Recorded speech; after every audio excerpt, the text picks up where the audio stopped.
မင်္ဂလာပ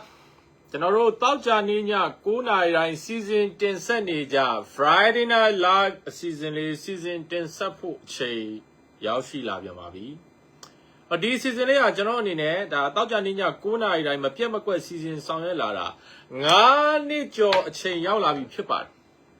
အခုလို9နှစ်ကျော်ကြာတဲ့တိုင်အောင် season တစ်ခုကိုအားပေးကြတယ်မြန်မာနိုင်ငံဒေသအသီးသီးကမ္ဘာဒေသအသီးသီးကျွန်တော်မိတ်ဆွေတွေအားလုံးအထူးပဲလေးစားချစ်ခင်ကျေးဇူးတင်တယ်ဆိုတာပြောကြလို့ပါတယ်အခုကဒီ season အထူး season အနေနဲ့ကျွန်တော်တို့ပြီးခဲ့တဲ့ဘက်ကနေစတင်ပြီးတော့မှထပ်မံချစ်ထွင်ပြီးတော့မှကျွန်တော်တို့က Facebook အပြင်ကျွန်တော်ရဲ့ TikTok ကလည်းပဲထုတ်လွှင့်တာဖြစ်ပါတယ်ကျွန်တော် TikTok ကတော့လင်းတိုင်းညမြန်မာမြင်လို့ရေးထားတယ် follower အခုဆို3 million ကျော်ရှိလာပြီဖြစ်ပါတယ်ဒါကြောင့် TikTok ကလည်းထုတ်လွှင့်တာဖြစ်ပါတယ်เนาะဒီ account တစ်ခုပဲသုံးပါတယ်ကိုတွန်လားဘာတူလားမသိဘူးမနောက်နဲ့လေเนาะ TikTok မှာဒီ account တစ်ခုပဲသုံးပါတယ် follower 3 million ကျော်ရှိပါတယ်เนาะ follower လည်းကြည့်ပါเนาะကျွန်တော်တို့တယောက်ကမေးတာလို့เนาะဒီ account တစ်ခုပဲသုံးတာတောက်လျှောက်ဖြစ်ပါတယ်เนาะကျွန်တော်တို့ follower 3 million ကျော်ရှိပါတယ်เนาะ like ကတော့ million ကတော့33 million လောက်ရှိပြီပေါ့เนาะကျွန်တော်တို့အဲ့တော့ကျွန်တော်တို့က account တစ်ခုကို live လွှင့်တာနဲ့ကြည့်ကြပါเนาะကျေးဇူးတင်ပါတယ်ခင်ဗျာမင်္ဂလာပါကိုအောင်ကိုဇော်မင်္ဂလာပါအဲ့တော့ TikTok ကကျွန်တော်လင်းတိုင်းညမြန်မာမြေဆိုတဲ့เนาะမြန်မာလိုရေးထားပါတယ် TikTok မှာတော့เนาะ Facebook ကတော့ဒါ follower အခုဆိုရင်ဒါ 3.8 million ကျော်ပြီပေါ့เนาะမဆောဆန္ဒနွယ်မင်္ဂလာပါကိုအောင်မြတ်ထေးမင်္ဂလာပါကိုဖြိုးကျော်မင်္ဂလာပါကိုအောင်ကျော်နိုင်မင်္ဂလာပါခင်ဗျကိုအောင်ကျော်နိုင်မတ်သိမ့်သိမ့်မင်္ဂလာညာချမ်းပါကိုချက်ကြည့်မင်္ဂလာပါခင်ဗျကိုချက်ကြည့်မင်္ဂလာပါအားလုံးကိုမင်္ဂလာပေါင်းနဲ့ပြည့်စုံကြပါစေလို့နှုတ်ခွန်းဆက်တာပါတယ်ကဲဒီတစ်ပတ်မှာလဲဘဝဖွံ့ဖြိုးတိုးတက်ရေးအတွက်အရေးကြီးတဲ့အကြောင်းအရာတွေကိုကျွန်တော်ဆွေးနွေးကြမယ်နောက်တစ်ခုကတော့เนาะအရေးကြီးနာမည်လေးခေါ်ပေးပါဆိုရင်နာမည်ခေါ်ခိုင်းတာဒီမှာကိုမျိုးကိုလာခေါ်ပြီးလိုက်ပြီเนาะပြီးရင်တော့ထုံးစံတိုင်းပုံမြင်လေးတွေပြောပြမယ်တပ်ပုံညံစမ်းတွေမေးကြမှာဖြစ်ပါတယ်ကိုစိုးစိုးနိုင်မင်္ဂလာညာချမ်းပါကဲအဲ့တော့အခုဒီ season လေးကိုဘယ်ဒေတာတွေကနေကြည့်နေလဲကိုကြည့်နေတဲ့ဒေတာလေးကိုကောင်းမွန်မှာတစ်ချက်လောက်ရေးပေးပါဦးကိုကြည့်နေတဲ့ data လေးကိုကောင်းမွန်မှာတစ်ချက်လောက်ရေးပေးပါဦးပြီးတော့ဒီ season လေးကိုလူချင်းတို့အနေနဲ့ကျွန်တော်တို့ပုံမှန်ကြည့်တာလားတစ်ခါတလေမှကြည့်တာလားလမ်းကြုံကြည့်တာလားအဲ့ဒါလေးလည်းရေးပေးပါဦးပြီးတော့ဒီ season လေးကိုကြည့်လို့အကျိုးရှိရလားအကျိုးရှိရဆိုရင်လည်းအကျိုးရှိပါတယ်ဆိုတဲ့ comment လေးတွေရေးခဲ့ပေးပါလူချင်းတို့ရဲ့အကျိုးရှိပါတယ်ဆိုတဲ့ comment ဟာကျွန်တော်တို့ဟောပြောမျှဝေတဲ့သူတွေအတွက်ကြီးစွာသောအားကိုဖြစ်စေပါတယ် message ဆွေမင်္ဂလာပါမမိုးမိုးကြည်မင်္ဂလာပါထိုင်းကနေကြည့်နေတယ်ဟုတ်ပြီကိုရောတစ်မင်္ဂလာပါဟုတ်ပြီမေးခွန်းနေမေးနေကြတယ်မေးခွန်းနေမမေးနဲ့အောင်တော့မေးခွန်းလေးတွေကကျွန်တော်မေးခွန်းဖြေတဲ့အချိန်ကျရင်ဖြေပေးမယ်အခုကျွန်တော်မျှဝေတဲ့ season လေးတွေလုပ်မယ်နော်ပြီးတော့ဒီ season လေးကိုကြည့်လို့အကျိုးရှိရဆိုရင်လည်းအကျိုးရှိပါတယ်ဆိုတော့ vitamin comment လေးတွေပေးခဲ့ပေးပါနော်ကျွန်တော်ဟုတ်ပြီတင်တန်းအကြောင်းကစောသေးလို့အခုက modern marketing တင်တန်းဖွင့်ပါလေအခု9လပိုင်းမှာ modern marketing တင်တန်းအပ်ထားတော့အခု 20% discount ပေးတဲ့အရေးအတွက်ကပြည့်တော့မယ်နော်ကြိုးအပ်ထားပါ modern marketing တင်တန်းအခုအပ်တဲ့သူများတယ်အပြင်တင်တန်းဆိုလည်းနေရာနည်းနည်းပဲရှိတော့တယ်ကြိုးအပ်ထားပါ modern marketing တင်တန်းအကြောင်းကျွန်တော်ပြင်ပြောမယ်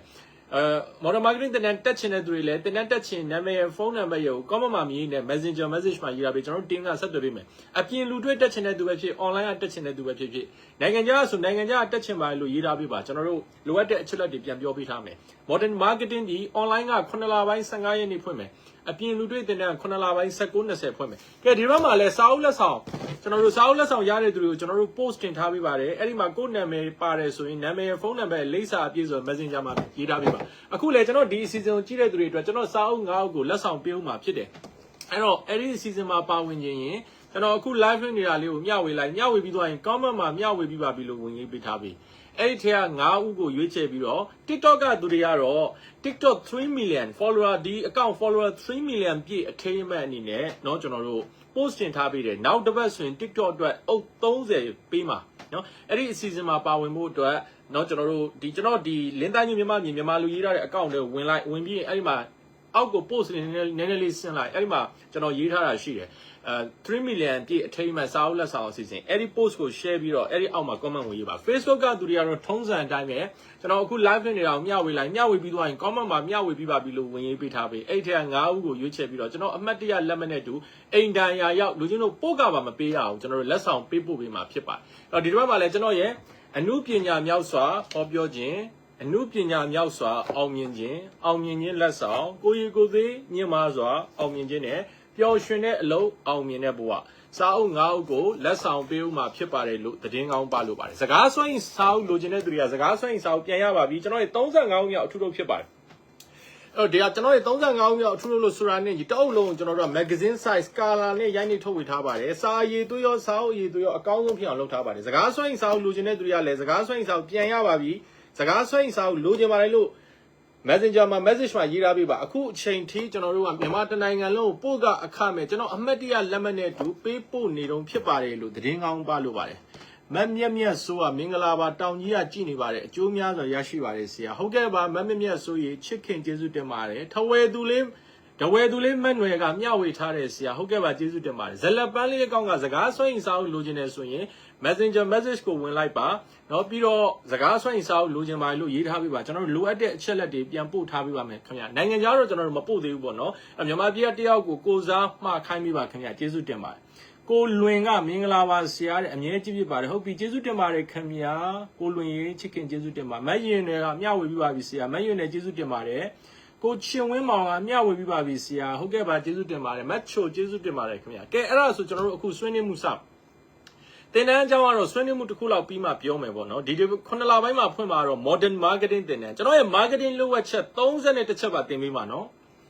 ကဲအခုကျွန်တော်စအခုဒီနေ့မေးခွန်းလေးတစ်ခုနဲ့လူချင်းတို့ကျွန်တော်ဒီနေ့ live လို့စဖွင့်တယ်လူသမိုင်းတစ်ရက်လုံးရဲ့ကျွန်တော်တို့လူသားတွေရဲ့သမိုင်းတစ်ရက်လုံးရဲ့သမိုင်းသင်ခန်းစာကိုအတူဆုံးစာကြောင်းတစ်ကြောင်းနဲ့အတူချုပ်မယ်လူသမိုင်းတစ်ရက်လုံးရဲ့လူသားတွေရဲ့သမိုင်းသင်ခန်းစာကိုအတူဆုံးစာတစ်ကြောင်းအတူဆုံးစာတစ်လုံးနဲ့အနစ်ချုပ်ပြပါဆိုရင်လူချင်းမတို့ဘလို့ဖော်ပြခြင်းလဲဘလို့ရေးခြင်းလဲကဲအဲ့ဒါလေးကို comment မှာအခုတစ်ချက်လောက်ရေးကြည့်ပေးပါ Facebook ရော TikTok ရောကျွန်တော်ကြည့်မယ်နော်လူသမိုင်းတစ်လျှောက်လုံးရဲ့သင်ခန်းစာကိုကျွန်တော်တို့ကလူသားတွေရဲ့သမိုင်းသင်ခန်းစာကိုစာတကြောင်ဒါမှမဟုတ်ရင်စကလုံးတစ်လုံးနဲ့အနှစ်ချုပ်ပေးပါဆိုဘလို့အနှစ်ချုပ်ချင်တယ်အခု Messenger မှာတင်တန်းလာစုံစမ်းတဲ့သူတွေရှိတယ် Messenger မှာတင်တန်းစုံစမ်းရင်လေကျေးဇူးပြုပြီးတော့ကျွန်တော်တို့နာမည်ရယ်ဖုန်းနံပါတ်ရယ်ရေးထားပေးပါဒါမှကျွန်တော်တို့ team ကနေဆက်သွယ်ပေးလို့ရမှာဖြစ်ပါတယ် Messenger မှာတင်တန်းစုံစမ်းမယ်ဆိုရင်เนาะကျွန်တော်တို့နိုင်ငံခြားသူဆိုရင်တော့နိုင်ငံခြားကပါတင်တန်းတက်ချင်ပါလို့ရေးထားပေးပါเนาะကျေးဇူးတင်ပါစကားဆွဲရင်စာအုပ်လိုချင်တဲ့သူကစကားဆွဲရင်စာအုပ်လိုချင်ပါလို့ရေးထားပေးပါကျွန်တော်တို့လိုအပ်တဲ့အချက်လက်လေးတွေပြန်ပို့ပေးထားပါမယ်ခင်ဗျမထွန်းလာကိုထွန်းလာကျေးဇူးတင်ပါတယ်ရတယ်မရင်မှုဒူဘိုင်းရောက်နေလဲတင်တန်းတက်လို့ရတယ် online တင်တန်းဒီကျွန်တော်တို့ကဒီတင်တန်းရဲ့နာမည်က certificate in modern marketing တင်တန်းအဲ့တော့ marketing ပညာကိုအခြေခံကစတင်ပေးမှဖြစ်တယ် marketing ပညာကိုစိတ်ဝင်စားတဲ့လူကြီးလူငယ်မိသူမဆိုတက်နိုင်တယ်ကဲအဲ့ဒီမိကုန်းလေးဖြေထားလိုက်နော်ဒီမှာတင်တန်းအကြောင်းမင်းနေလို့တင်တန်းအကြောင်းလေးတက်လက်စာတယ်ကျွန်တော်ပြောလိုက်မယ်ပြီးရင်အဲ့ဒီလူသမိုင်းတရက်လုံးရဲ့သမိုင်းသင်ခန်းစာကိုစတကြောင်းနဲ့ကျွန်တော်အတူချုပ်ပြီးကျွန်တော်တို့ဆွေးနွေးကြနော်ကျွန်တော်တို့ဆိုတော့ခုနတင်တန်းအကြောင်းမိတာလို့ဒူဘိုင်းကလည်းတက်လို့ရဒူဘိုင်းကတော့ online တင်တန်းပေါ့နော်တင်တန်းရဲ့နာမည်က certificate in modern marketing တင်တန်းဖြစ်တယ် marketing ပညာကိုကျွန်တော်တို့ကအခြေခံကနေစတင်ပြီးတော့သင်ကြားပေးမှာဖြစ်တယ်အဲ့တော့ online တင်တန်းဒီလာမယ်9လပိုင်း15ရက်နေ့စ modern marketing တင်တန်းနော် certificate in modern marketing တင်တန်း online တင်တန်းဒီ9လပိုင်း15ရက်နေ့စမယ်သူကဒူဘိုင်းကလည်းတက်လို့ရတယ်ဘာဖြစ်လို့လဲဆိုတော့သင်ကြားမဲ့ပုံစံကတင်တန်းစတင်မယ်9လပိုင်း15ရက်နေ့အင်္ဂါနေ့ကနေစတင်ပြီးတော့နေ့စဉ်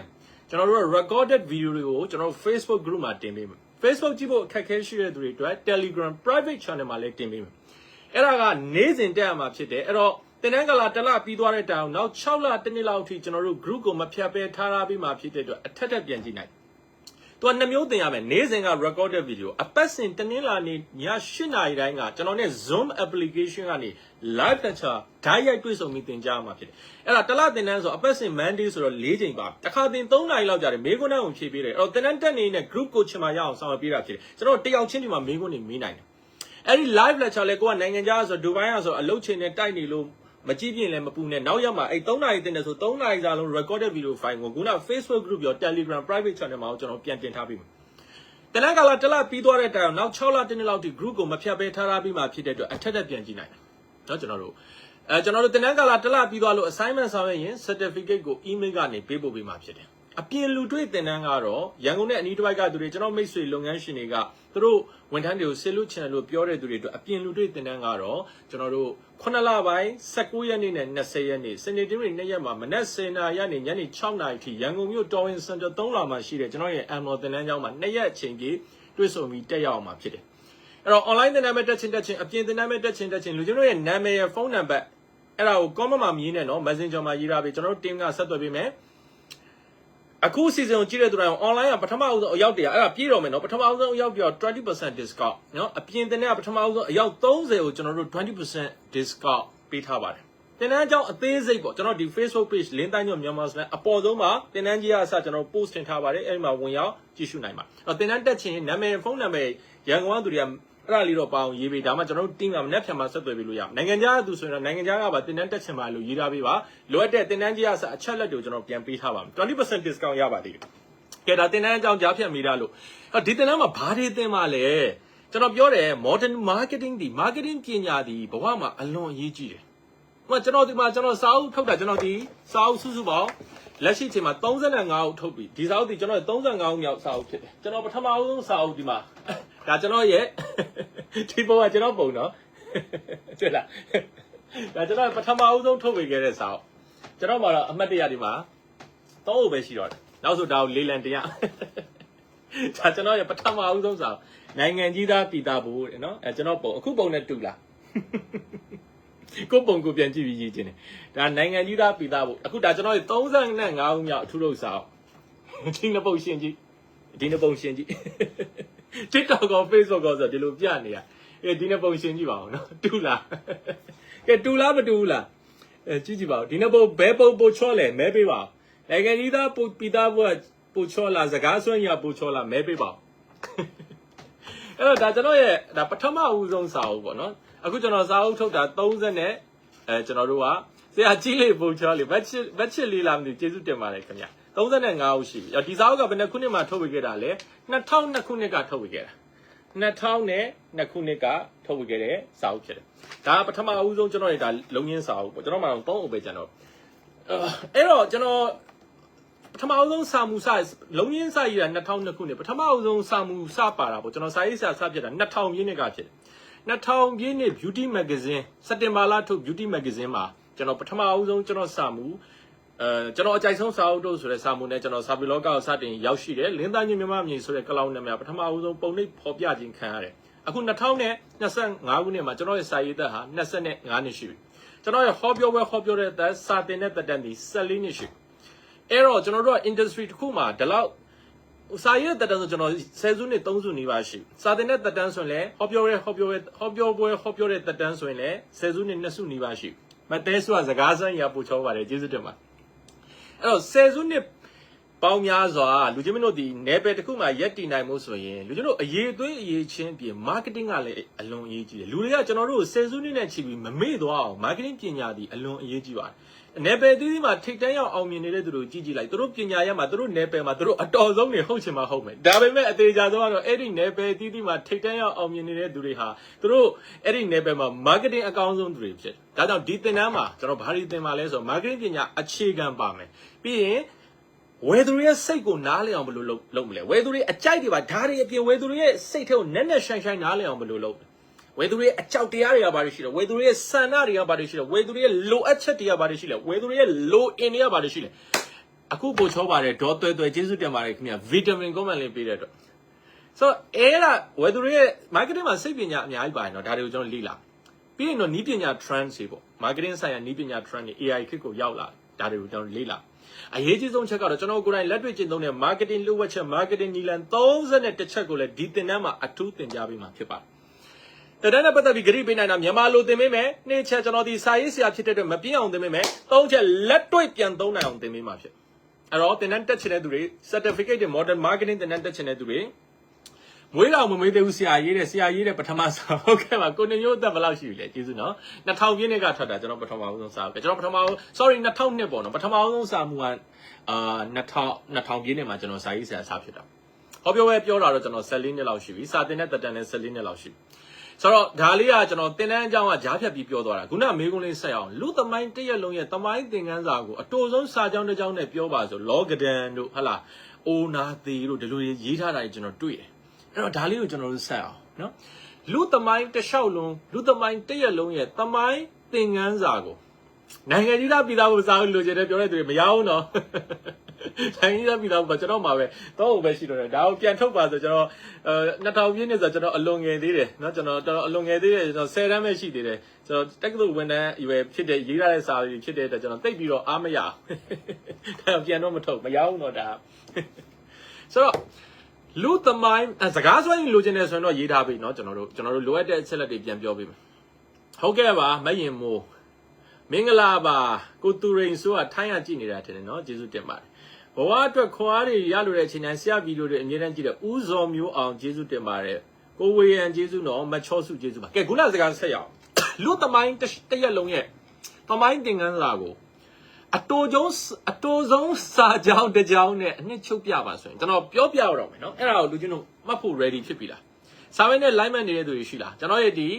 Friday night live ကကျွန်တော် online သင်တန်းတွေအပြင်သင်တန်းတွေကိုအကြောင်းကြောင်းကြောင့်အချိန်မပေးနိုင်လို့စသဖြင့်မတက်နိုင်တဲ့သူတွေရှိတယ်အဲ့ဒီသူတွေအတွက်အထူးစီစဉ်ဆောင်ပေးတာဖြစ်တယ်စာမင်းနဲ့ line man နေတဲ့သူတွေရှိရင်စာမင်းနဲ့ line man နေပါလေလို့ရေးပေးပါစာမင်းနဲ့ line man နေပါလို့ရေးပေးပါကျွန်တော်ဆရာအသက်ဘယ်လောက်ရှိပြီလဲမှန်းကြည့်ပေါ့ဗျာကျွန်တော်ပထမအဆုံးစာမှုစပါ2000ပြည့်နှစ်မှာကျွန်တော်နဝမာတန်းမှာကျွန်တော်စာရေးဆရာစာဖြစ်တာ6တန်းမှာလေးစားခြင်းလို့ပါနော်စာရဲနဲ့ line man နေတဲ့သူတွေရှင်စာရဲနဲ့ line man နေပါလို့ရေးပြပါအောင်ပြောပြီနော်လူသမိုင်းတစ်ရက်လုံးရဲ့သမိုင်းသင်ခန်းစာကိုကျွန်တော်တို့ကအတိုဆုံးစာကြောင်းတစ်ကြောင်းနဲ့အနှစ်ချုပ်ပြပါဆိုဟုတ်ပြီစာရဲနဲ့ line man နေမပို့ကျေးဇူးနော်အခွင့်အလန်းဆိုတာအမြဲတမ်းအခက်အခဲတွေဝန်းရံနေတဲ့အရာဖြစ်တယ်ကျွန်တော်ပြန်ပြောမယ်နော်အခွင့်အလန်းဆိုတာအမြဲတမ်းအခက်အခဲတွေဝန်းရံနေတဲ့အရာဖြစ်တယ်။ဘာဖြစ်လို့လဲကျွန်တော်ဒါကိုကျွန်တော်ဒီနေ့ကကျွန်တော် training တစ်ခုသွားတင်တယ်เนาะတကယ်ထိတ်တန်း company တစ်ခုမှာ training တစ်ခုဆို driver အဖွဲ့တွေနဲ့ကျွန်တော်ဆွေးနွေးတဲ့အချိန်မှာအဲ့အဖွဲ့ခင်းသွားတဲ့အချိန်မှာဆွေးနွေးတဲ့ section မှာ driver အဖွဲ့ဝင် angle တွေကမေးတယ်ဆရာတဲ့เนาะဆရာတင်တန်းတွေလည်းအများကြီးတင်တယ်ဆရာလုပ်ငန်းဆောင်မှာလည်းဆရာ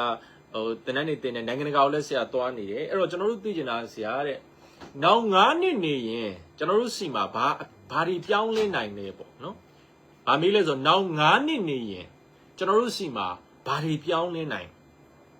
ကျွန်တော်တခုမှပြောရတဲ့အခုနဲ့တိတ်မထူပါဘူး။ဘာဖြစ်လို့လဲဒီတိုင်းပဲအခွင့်အလမ်းဆိုတာအမြဲတမ်းအခက်အခဲတွေဝင်ရတယ်။နောက်9နှစ်နေလဲဒီတိုင်းပဲနောက်10နှစ်နေလဲဒီတိုင်းပဲဒါတွေကပြောင်းလဲမှာမဟုတ်အဲ့တော့ကျွန်တော်တို့ကဘဝမှာအောင်မြင်ခြင်းအခက်အခဲတွေကိုကြော်ပြီးတော့အခွင့်အလမ်းကိုယူနိုင်မှုလို့လူတော်တော်များများအခက်အခဲတွေတာဝန်တွေဆိုကြောက်တယ်အဲ့တော့ကြောက်အာဘဘအခက်အခဲကိုတွေ့တာနဲ့အာဘဘအပြီးထွက်ပြောတယ်ထွက်ပြေးတယ်တကယ်ညလုံးထဲမှာမြင်အောင်ကြည့်လိုက်အလဲမှာအခွင့်အလမ်းရှိတယ်အခွင့်အလမ်းဆိုတဲ့အရာတိုင်းဟာဘာတွေကဝန်းရံနေတာလဲလူချင်းတို့အခက်အခဲတွေကဝန်းရံနေတာဖြစ်တယ်အဲ့ဒီအခက်အခဲတွေကိုကြော်ပြီးတော့အခွင့်အလမ်းကိုလိုချင်တယ်ဆိုရင်လူချင်းတို့သင်ယူရမယ့်ပညာတစ်ခုရှိတယ်အဲ့ဒါကိုအောင်မြင်မှုပညာလို့ခေါ်တယ်အဲ့ဒါကိုကျွန်တော်တို့ဘာလို့ခေါ်လဲအောင်မြင်မှုပညာလို့ခေါ်တယ်ဘဝမှာအောင်မြင်ခြင်းအောင်မြင်မှုပညာကိုသင်ရမယ်ရှင်းရှင်းလေးပဲချမ်းသာကြွယ်ဝခြင်းချမ်းသာကြွယ်ဝမှုပညာကိုသင်ရမယ်ပျော်ခြင်းပျော်ရွှင်မှုပညာကိုသင်ရအောင်မြင်မှုပညာဆိုတာဟာလူတိုင်းလေးလာ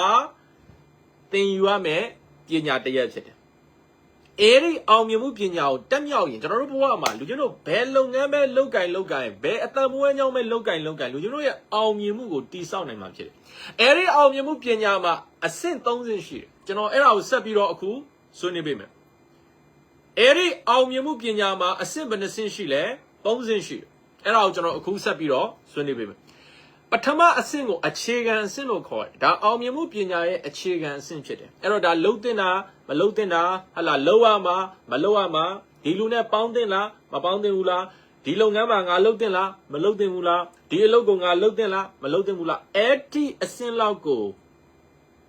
ကျွန်တော်တို့သိတာကအောင်မြင်မှုပညာရဲ့အခြေခံအဆင့်ဖြစ်ကိုနေမျိုးကဒီမှာမေးခွန်းတစ်ခုမေးလို့ကျွန်တော်ဖြေခြင်းလို့ဖြတ်ဖြေလိုက်မယ်ဆရာပြောင်းလဲဖို့အတွက်အဓိကတော့ချက်ကပါလဲတဲ့ Facebook ကမေးတယ်နှလုံးသားတွေကမှတ်ထားပါမယ် TikTok ကကိုသူရကျေးဇူးတင်ပါတယ်ပြောင်းလဲဖို့အတွက်အရေးကြီးဆုံးအဓိကအချက်ကကိုနေမျိုးမေးလိုက်လို့ကျွန်တော်ကြားပြတ်ပြီးဖြေလိုက်အောင်မယ်ဗျာဖြေခြင်းလို့သိလားအဲ့ဒါပါလဲဆိုကိုယ့်ရဲ့ thinking ကိုယ့်ရဲ့ philosophy ကိုယ့်ရဲ့အတွေးခေါ်အဲ့ဒါပြောင်းလဲရင်လူချင်းရဲ့တွေးခေါ်ပုံပြောင်းလဲအရာအလုံးပြောင်းလဲမှုဆိုတာအပြင်းစားတာမဟုတ်ဟိုဟာတွေဖြစ်နေလို့ဒီဟာတွေဖြစ်နေလို့အခုဘာတွေဖြစ်နေလဲဆိုတာက ကျွန်တော်တို့ရဲ့အနာဂတ်ကိုအဆုံးဖြတ်ပေးတာမဟုတ်ဘူးဒါကိုကျွန်တော်အလေးနဲ့အငြင်းပြောတယ်ကျွန်တော်တို့အဲ့ဖြစ်နေတဲ့အရာတွေပေါ်မှာကျွန်တော်တို့ဘယ်လိုတွေးခေါ်ပြီးတော့ဘာတွေတုံ့ပြန်ဆောင်ရွက်လဲဆိုတာကကျွန်တော်တို့ရဲ့အနာဂတ်ကိုအဆုံးဖြတ်ပေးတာဖြစ်တယ်ကျွန်တော်ပြန်ပြောမယ်နော်အခုဖြစ်နေတဲ့အရာတွေကအခုဘာတွေဖြစ်နေလဲဆိုတာတွေကနောက်10နှစ်မှာလူချင်းမရဲ့အနာဂတ်ကိုအဆုံးဖြတ်ပေးတာမဟုတ်လူချင်းမအခုဒီနေ့ဘာတွေဖြစ်နေလဲကျွန်တော်ပတ်ဝန်းကျင်မှာဘာတွေဖြစ်နေလဲဟုတ်ပြီအဲ့ဒါတွေကနောက်10နှစ်မှာကျွန်တော်တို့ဘဝရဲ့ရလဒ်တွေကိုအဆုံးဖြတ်ပေးတာမဟုတ်အဲ့ဒီဖြစ်နေတဲ့အခြေအနေတွေပေါ်မှာကျွန်တော်တို့ဒီနေ့ဘာလုပ်နေလဲဆိုတာကနောက်10နှစ်မှာလူချင်းဘဝရဲ့အနာဂတ်ကိုအဆုံးဖြတ်ပေးတာဖြစ်တယ်အဲ့တော့ပြောင်းလဲမှုဆိုတာအပြင်ကလာတာမဟုတ်အခြေအနေတွေပြောင်းလဲသွားမှအခြေအနေတွေကောင်းမှပြောင်းလဲမှုဆိုတာကိုယ့်ရဲ့အတွေးခေါ်လာတာကိုယ့်အထဲကလာတာကို internet ကလာတာအပြင်ကိုပြောင်းလဲဖို့မကြိုးစားနဲ့ဘာမှလုပ်လို့မရကိုယ့်ရဲ့တွေးခေါ်ပုံကိုပြောင်းလဲရမယ်ကိုယ့်ရဲ့လောကရုပ်ရှုမြင်ပုံကိုပြောင်းလဲရမယ်ကိုယ့်ရဲ့အလုပ်ပေါ်မှာအားထုတ်မှုကိုပြောင်းလဲရမယ်ကျွန်တော်ဆိုလိုတာတော့ပေါ့မထင်အဲ့ဒီအချက်ကအရေးကြီးတယ်နော်ဒါကြောင့်ကိုနေမျိုးမေးတာလေးကိုကျွန်တော်ဒါကြားပြတ်ပြီးဖြေပေးလိုက်တာအဲ့ဒီအချက်ကအရေးကြီးတယ်အဲ့ဒီအချက်ကလူတော်တော်များများကိုယ့်အပြင်ကအရာတွေကိုပြောင်းလဲဖို့ကြိုးစားနေတယ်ကျွန်တော်တို့ကနတ်ဖျားတွေမဟုတ်ဘူးကျွန်တော်တို့အပြင်ကအရာတွေကိုပြောင်းလဲဖို့ဘလို့မှမရနိုင်ကဘာကြီးကတရားများတာပဲကဘာကုလသမဂ္ဂဘာတွေလဲကဘာကုလသမဂ္ဂကိုကျွန်တော်တို့မပြောင်းလဲနိုင်ကျွန်တော်တို့ရဲ့တွေးခေါ်မှုပြောင်းလဲလိုက်ရင်ကျွန်တော်တို့ဘေးကအရာတွေအားလုံးပြောင်းသွားလိမ့်မယ်ကျွန်တော်တို့အပြောင်းလဲကိုလူတွေတော်တော်များများအပြင်ကအရာတွေကိုပဲစဉ်းစားနေအပြင်ကအရာတွေကိုပဲစဉ်းစားနေအပြင်ကအရာတွေကိုပြောင်းလဲတော့ကျွန်တော်တို့နတ်ဖျားတွေမဟုတ်ဘူးကျွန်တော်ဆိုတော့ပေါ့နော်ဘယ်အချိန်မှာအပြောင်းလဲရစရမလဲကိုယ့်ရဲ့တွေးခေါ်ပုံပြောင်းလဲသွားရင်အရာအလုံးကပြောင်းလဲလူချင်းရဲ့ philosophy အဲ့ဒီတွေးခေါ်ပုံအဲ့ဒီ philosophy ကလူချင်းဘဝရဲ့ရလက်တွေကိုဖြစ်စေတာဖြစ်တယ်ကျွန်တော်ဆိုရလေးတော့ပေါ့နော်ဒါလေးကိုကျွန်တော်အလေးနဲ့ချစ်ခင်စွာကိုနေမျိုးမေးတာလေးကိုအဲ့ဒါလေးကိုကျွန်တော်ကြားဖြတ်ပြီးဖြေလိုက်တာပေါ့နော်ကျွန်တော်တို့အဲ့လူတော်တော်များများပြောင်းလဲတယ်ပြောင်းလဲတော့ကိုယ့်အပြင်အရာတွေပြောင်းလဲမယ်လို့ထင်တယ်ကိုယ့်အပြင်အရာတွေပြောင်းလဲမယ်လို့ထင်တယ်အဲ့ဒီအချက်ဒီအလွန်အရေးကြီးလက်မောင်းတွေကမကြီးလာပါဘူး fitness လေ့ကျင့်ရမစော့ဖြစ်တာတော့တော်တော်ကြာပြီ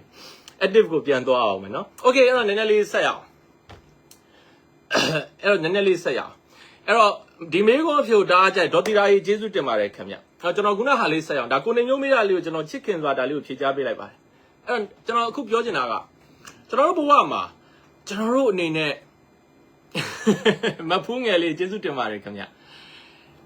အောင်မြင်မှုပညာရဲ့အဆင့်3ဆင့်ကိုကျွန်တော်သွားနေအောင်မြင်မှုပညာရဲ့အဆင့်3ဆင့်မှာဟုတ်ကဲ့ပါမကြီးတန်ကျေးဇူးတင်ပါတယ်ဟုတ်ကဲ့ပါမဆုမြတ်ဆွေကျေးဇူးတင်ပါတယ်ခင်ဗျအောင်မြင်မှုပညာရဲ့အခြေခံအဆင့်ကကျွန်တော်ခုနပြောလှုပ်တင်တာကိုလှုပ်တင်လားမလှုပ်တင်တာကိုခွဲခြားသိတယ်ဒီလိုနဲ့ကအလုပ်တူတူတွဲလို့ရမလားမတွဲမလို့ရမလားဒါကိုခွဲခြားသိအဲ့ဒါအောင်မြင်မှုပညာရဲ့အခြေခံအဆင့်အောင်မြင်မှုပညာအခြေခံအဆင့်ကိုနည်းနည်းလေးထပ်တက်လိုက်အောင်မြင်မှုပညာအခြေခံအဆင့်ကိုနည်းနည်းလေးထပ်တက်လိုက်ရင်အဲ့ဒီအဆင့်ကိုကျွန်တော်တို့ကဘာလို့ခေါ်လဲဆိုတော့ချဲထွင်မှုအဆင့်လို့ခေါ်တယ်ချဲထွင်မှုအဆင့်လို့ခေါ်တယ်စာရွက်နဲ့လိုက်မှတ်နေတဲ့သူတွေမှီတယ်နော်အဲ့ဒီအဆင့်ကိုထိုင်းနိုင်ငံကြည့်နေတယ်ဟုတ်ပြီကျေးဇူးတင်ပါတယ်ခင်ဗျဘန်ကောက်ကျွန်တော်ပြန်သွားတာတိတ်မကြသေးဘူးလေနောက်2လ3လလောက်နေမှပြန်လာမယ်ကျွန်တော်ဘန်ကောက်မှာ10ရက်တက်ပို့ပြီးမနေကျွန်တော်နိုင်ငံကျွန်တော်10ရက်တက်ပို့မခွဲနိုင်တကယ်ပြောတာဘယ်နိုင်ငံရောက်ကျွန်တော်10ရက်တက်ပို့ပြီးမခွဲနိုင်ကဲထားပါတော့ကျွန်တော်ပြောချင်တာပါလေဒုတိယအဆင့်ချက်ထွင်မှုအဆင့်အဲ့တော့ချက်အောင်ရုံးပညာချက်ထွင်မှုအဆင့်ကိုရောက်လာပြီဆိုရင်တော့ကျွန်တော်တို့ကကိုယ့်ရဲ့ team တွေကိုယ့်ရဲ့ network တွေကိုယ့်ရဲ့ business empire ကိုယ့်ရဲ့စီးပွားရေး empire ကိုကျွန်တော်တို့ကအတိုင်းအတာတစ်ခုထိချက်ထွင်လာနေတယ်အောင်မြင်မှုပညာမှာအဆင့်အမြင့်ဆုံးအဆင့်ကတော့ထိုးထွင်းသိမြင်မှုအဆင့်ဖြစ်တယ်အဲ့ဒီအဆင့်ကိုရောက်ဖို့တော့မလွယ်တော့အောင်မြင်မှုပညာမှာအဲ့ဒီထိုးထွင်းသိမြင်မှုအဆင့်ကိုရောက်သွားတဲ့သူတွေကသူတို့တန်ဖိုးတက်အောင်ပဲလုပ်နိုင်တော့တာမဟုတ်ဘူးသူတို့ကလူတွေကိုပါတန်ဖိုးတက်အောင်လုပ်နိုင်စစ်မှန်တဲ့အောင်မြင်မှုဆိုတာကျွန်တော်တို့တန်ဖိုးတက်လာအောင်ပဲလုပ်တာမဟုတ်ကျွန်တော်တို့ကလူတွေကိုတန်ဖိုးပေါင်းထည့်ပေးနိုင်လေကျွန်တော်တို့ရဲ့တန်ဖိုးတွေလည်းတက်လာလေဖြစ်တယ်ကျွန်တော်ဆိုလိုတာတော့ပါမယ်နော်ဒါကြောင့်အဲ့ဒီအချက်ဒီအလွန်အရေးကြီးတယ်အဲ့ဒီအချက်ဒီလူတွေကိုလူချင်းမင်းတန်ဖိုးဘယ်လောက်ထိပေါင်းထည့်ပေးနိုင်လဲဆရာရဲ့စကားတွေကဘဝအတွက်အားဖြစ်စေပါတယ်ဟုတ်ကဲ့ပါချစ်ခင်ကျေးဇူးတင်ပါတယ်ခင်ဗျာအဲ့တော့လူတွေကိုလူချင်းမင်းဘယ်လောက်ထိတန်ဖိုးပေါင်းထည့်ပေးနိုင်အဲ့ဒီအချက်ဒီလူချင်းမင်းရဲ့ဘဝမှာရေရှည်ဆောင်ရွက်မှုအပေါ်မှာတက်ရောက်မှုရှိတယ်အခြားသူတွေကိုကျွန်တော်တို့ကတန်ဖိုးပေါင်းထည့်ပေးဖို့ဆိုတာကကျွန်တော်တို့ကိုယ်တိုင်ကတန်ဖိုးမရှိဘဲနဲ့ကျွန်တော်တို့ကလူတွေကိုဘလို့မှတန်ဖိုးပေါင်းထည့်ပေးလို့မရအဲ့ဒီအချက်ကအလွန်အရေးကြီးဆိုတော့အောင်မြင်မှုပညာရဲ့အဆင့်3ဆင့်ရပြီနော်နံပါတ်1အဆင့်အောင်မြင်မှုပညာရဲ့ပထမဦးဆုံးအဆင့်ကဘာပါလဲလူချင်းမင်းတို့ အခြေခံအဆင့်ဖြစ်ပါတယ်ဒုတိယအဆင့်ကကျွန်တော်တို့ပါလဲချက်ထွင်မှုအဆင့်ဖြစ်ပါတတိယအဆင့်ကတော့ထိုးထွင်းသိမြင်မှုအဆင့်ဖြစ်တယ်အဲ့ဒီထိုးထွင်းသိမြင်မှုအဆင့်ကိုရောက်ရင်ကျွန်တော်တို့ကလူတွေကိုတန်ဖိုးပေါင်းထည့်ပေးနိုင်လေကျွန်တော်တို့ရဲ့တန်ဖိုးတက်လာလေဖြစ်ပါတယ်ဟုတ်ပြီဒါဆိုနောက်ထပ်ခေါင်းစဉ်တစ်ခုသွားအောင်နောက်ထပ်ခေါင်းစဉ်တစ်ခုမသွားမီမှာဒီနေ့မှလည်းကျွန်တော်စာအုပ်လက်ဆောင်9ကိုပေးဦးမှာဖြစ်တယ်အဲ့ဒီ season မှာပါဝင်ခြင်းရင်ကျွန်တော်အခု live လွှင့်နေတာလေးကိုမျှဝေလိုက်ပါမျှဝေပြီးသွားရင် comment မှာမျှဝေပြီးပါပြီလို့ဝင်ရေးပေးထားပါအဲ့ဒီထက်က9ဦးကိုရွေးချယ်ပြီးတော့ကျွန်တော်ရဲ့ဒီစာအုပ်9ဦးကိုကျွန်တော်အမှတ်တရလက်မှတ်နဲ့အတူထုံးစံတန်းအိမ်တန်ရာရောက်စာအုပ်လက်ဆောင်ပေးပို့ပေးဦးမှာဖြစ်ပါတယ်လို့သတင်းကောင်းပါလို့ပါတယ် TikTok ကအဖွဲ့တွေကတော့ကျွန်တော်ဒီလင်းတိုင်းမျိုးမြန်မာနေဆိုကျွန်တော် TikTok account နဲ့ဝင်လိုက်ပါ follower 3 million ရှိပါတယ် like ဆိုရင်33 million လောက်ကျော်လောက်ရှိပါတယ်အဲ့ဒီမှာနည်းနည်းလေးအောက်ကိုဆင်းလိုက် follower 3 million ပြည့်အထိမ်းမဲ့စာအုပ်လက်ဆောင်အစီအစဉ်တွေရှိပါတယ်အဲ့ဒီမှာအဲ့ဒီ post ကို share ပြီးတော့အဲ့ဒီအောက်မှာဝင်ရေးထားပေးပါနောက်တစ်ပတ်ထဲမှာ TikTok ကသူတွေတော့အုပ်30ကျွန်တော်တို့အထူးပေးဖို့အတွက်ကျွန်တော်တို့ရွေးချယ်ရမှာဖြစ်တယ် Facebook ကသူတွေလည်းကျွန်တော်တို့စာအုပ်လက်ဆောင်ပေးမှာဖြစ်ပါတယ်ဆိုတော့နည်းနည်းလေးဆက်ပြီးတော့ဆွေးနွေးရအောင်နည်းနည်းလေးဆက်ပြီးတော့ဆွေးနွေးရအောင်အဲ့တော့ကျွန်တော်တို့လောကမှာနောက်ထပ်အရေးကြီးတဲ့မေးခွန်းတစ်ခုကိုကျွန်တော်ထပ်ပြီးတော့ဖြေပြီးလောကမှာလူချင်းမတို့အတွက်နောက်ထပ်အရေးကြီးတဲ့မေးခွန်းတစ်ခုကိုကျွန်တော်ထပ်ပြီးတော့ဖြေပြီးမဖြေမိမှာမေးအောင်မယ်ကျွန်တော် ready ဖြစ်ပြီနော် ready ဖြစ်ပြီနော်လောကမှာကိုယ့်ကိုစိတ်အထီးကိုက်စေဆုံးအရာပေါ့လောကမှာကိုယ့်ကိုစိတ်အထီးကိုက်စေဆုံးအရာကိုယ့်ကိုစိတ်ထီးကိုက်စေတဲ့အရာတွေထဲမှာဘယ်အရာကိုစိတ်ထီးကိုက်စေဆုံးလဲလူချင်းမင်းကိုစိတ်အထီးကိုက်စေဆုံးအရာကိုအခု comment မှာရေးပါလောကမှာလူချင်းမင်းကိုစိတ်အထီးကိုက်စေဆုံးအရာအဲ့ဒီအရာကိုဘာလို့ထင်လဲလူချင်းမင်း comment မှာတစ်ချက်လောက်ရေးပေးပါအခု Messenger မှာတင်တန်းလာစုံစမ်းနေတဲ့သူတွေရှိတယ်ကျေးဇူးပြုပြီးတော့ Messenger မှာတင်တန်းစုံစမ်းရင်ကျွန်တော်တို့မနေ့ပြန်မှာ reply လုပ်ပေးမှာဖြစ်တဲ့အတွက်မြန်မာပြည်ကသူတွေကတော့ကျေးဇူးပြုပြီးတော့နာမည်ရယ်ဖုန်းနံပါတ်ရယ်အဲ့ဒါလေးပါအောင်ရေးပေးပါဒါမှကျွန်တော်တို့ကမနေ့ပြန်မှာဖုန်းဆက်ပြီးဖြေပေးမှာဖြစ်တယ်ပုံပြင်ပြောပြမှာပေါ့အစိုးရရှိသေးတယ်လीနော်နောက်တစ်ခုကတော့ကျွန်တော်တို့နိုင်ငံခြားအတူဆိုတော့နိုင်ငံခြားကပါတင်တန်းတက်ချင်ပါလို့ရေးပေးပါကျွန်တော်လိုအပ်တဲ့အချက်လက်တွေပြန်ပေးထားပေးပါမယ်ခင်ဗျာစကားဆွဲရင်စာအုပ်လိုချင်ပါတယ်သူကစကားဆွဲရင်စာအုပ်လိုချင်ပါတယ်လို့ရေးထားပေးပါနော်အဲ့တော့ TikTok ကရောက်ခမရောရတယ်ကျေးဇူးတင်ပါတချို့ရှိသေးတယ်နော်မိမယူပြီးရောက်ခမမလိုချင်တဲ့အဖွဲ့ရရှိတယ်အခု discount ရသေးတယ်တင်တန်းတော့ discount ရသေးတချို့မိမယူပြီးတော့ရောက်ခမမလိုချင်တဲ့အဖွဲ့ရရှိတယ်မနာလိုတိုက်ခိုက်မှုတဲ့ကိုမချစ်တတ်မှုတဲ့အကျင့်ပြတ်မှုတဲ့ယုံညံ့တဲ့မျက်လုံးနဲ့စိတ်ဒုက္ခအပေးနိုင်ဆိုတာရောက်ခမဟုတ်လားအဲ့ဒါတော့ကျွန်တော်လည်းသိချာမသိဘူးဗျကျွန်တော်မှရောက်ခမမှမရှိဘူးခွဲခြားဆက်ဆံမှုတဲ့ကိုရဲခေါင်ကပြောတယ်နော်မချစ်လျက်ဆုံးရှုံးမှုတဲ့ဥဆိုတဲ့အကောင့်ကမိမ့်မာတာဥကဝေဒနာတွေများနေတယ်ထင်တယ်ကဲဒါအနီးကပ်ဆုံးသောသူတဲ့မတ်တင်ချိုးကအနီးကပ်ဆုံးကိုယ်စိတ်ထိခိုက်ဆိုတာနိုင်ငံရေးတွေပါလာပြီဆရာမဇူဇူမင်္ဂလာပါနော်တင်တန်းတွေလည်းအမြဲတမ်းတက်တယ် live တွေလည်းအမြဲတမ်းကျေးဇူးတင်ပါတယ်စိတ်ပါပဲဆရာမဝါကျေးဇူးတင်ပါတယ်ကိုယုံကြည်ချက်မရှိခြင်းဟုတ်ပြီဒေါ်တဖြေပေးတာကျေးဇူးတင်ပါတယ်မထုံးဖြေတာတော့ကျွန်တော်ဟက်ထိသွားပြီဗျာစိတ်အထိကိုက်စီဆိုမှဆရာတင်တန်းမတက်ရပါတယ်ဟာကောင်းလိုက်လားအဲ့ဒီအဖြေကိုအကောင်းဆုံးအဖြေစုပေးလိုက်ပြီမထုံးရဲ့အဖြေကိုအကောင်းဆုံးအဖြေစုပေးလိုက်ပြီမိမယူတော့ဘူးလားဒီမှာမိကုန်းနေမေးနေတယ်နော်အဲ့ဒီမိကုန်းနေတီးတန့် live ဖြစ်ပေးမယ်ချစ်သူနဲ့လမ်းခွဲတဲ့နေကိုစောဟုတ်ပြီမမီတိန်ခွဲခြားဆက်ဆံခံရခြင်းဟုတ်ပြီဗျာကျေးဇူးတင်ပါတယ်ခင်ဗျာကိုရေကျေးဇူးနော်ဆရာကလူတွေလိုအပ်ချက်ကိုနှစ်ဖျားကျေးဇူးတင်ပါတယ်ခင်ဗျာပတ်စံကြောင့်စိတ်ထိခဲ့ရဆုံးပဲဟုတ်ပြီဒေါ်အင်းငိမ့်ဖြေပေးတာကျေးဇူးတင်ပါတယ်ဟုတ်ပြီကျေးဇူးတင်ပါတယ်ဖြေပေးတဲ့သူတယောက်ချင်းအလုတ်ထဲကလူတွေဟုတ်ပြီကျွန်တော်ဖြေပေးတော့မယ်အဲ့ဒီကျွန်တော်တခုပြောမယ်လူချင်းတို့ပြောတယ်စိတ်ထိခိုက်မှုနဲ့ပတ်သက်ရင်လေ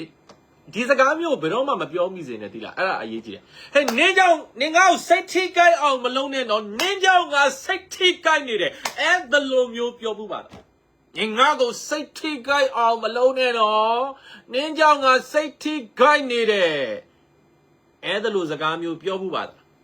းပြောမှုတယ်ဆိုရင်လည်းရင်းနှီးပေါ့ဗျာဟဟလားကျွန်တော်တို့ဒီ Friday Night Live ကချစ်ခင်ရတဲ့မိတ်ဆွေတွေချစ်ခင်တဲ့မေတ္တာရဝန်းလေးဖြစ်တယ်ဟဲ့လားဒီထဲမှာတယောက်နဲ့တယောက်ဘယ်သူမှအပြစ်မပြောဘူးနော်အဲ့တော့ရင်းနှီးဖြေလို့ရတယ်ဆိုတော့အဲ့ဒီစကားမျိုးပြောဦးတဲ့သူတွေရှိလားပြောဦးတဲ့သူတွေရှိရင်ကောင်းမှရေးပါအောင်နင်ငါ့ကိုစိတ်ထိခိုက်အောင်မလုံးနဲ့နော်နင်းကြောင့်ငါစိတ်ထိခိုက်နေပြောဦးတဲ့သူတွေရှိလား ကြီးမိုက်တယ်ဗျာအင်ကြီးကဒါလက်ဆောင်ပေးထားတာလက်ဆောင်ပေးထားတဲ့သူလည်းကျေးဇူးအများကြီးတင်ပါတယ်နော်ဒါလက်ဆောင်ပေးတော့တစ်ခေါက်ပြောပြသွားရေအင်ကြီးလက်ဆောင်ပိုးတဲ့သူတွေကများတော့နည်းနည်းကြွားလာအောင်မယ်နာမည်တွေမေ့သွားဒါမတ်သိမ့်လားမသိဘူးမတ်သိမ့်တောင်ကြီးကမတ်သိမ့်ပေးတာလားမသိဘူးမတ်သိမ့်ကျေးဇူးနော်ဟုတ်ပြီနင်းညောင်စိတ်ဆင်းရဲလို့ပြောဘူးတယ်ကျွန်တော်ပြောမယ်နော်ကျေးဇူးတင်ပါတယ်ရင်းနှီးနှီးဖြေပေးတဲ့အတွက်ဟုတ်ပြီပြောဘူးတယ်ကျေးဇူးတင်ပါတယ်ကျွန်တော်ပြောမယ်အဲ့ဒါလိုဘယ်တော့မှမပြောမိစေနဲ့လောကမှာကျွန်တော်တို့ကခွင့်မပြုရင်ကျွန်တော်တို့ကိုဘယ်သူကမှစိတ်ထိခိုက်အောင်လုပ်လို့မရ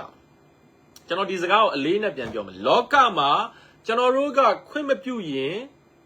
်ကျွန်တော်တို့ကိုဘယ်သူကမှစိတ်ထိခိုက်အောင်လုပ်လို့မရကျွန်တော်တို့ကိုယ်တိုင်ကျွန်တော်တို့ပဲစိတ်ထိခိုက်အောင်လုပ်လို့ရဒါကြောင့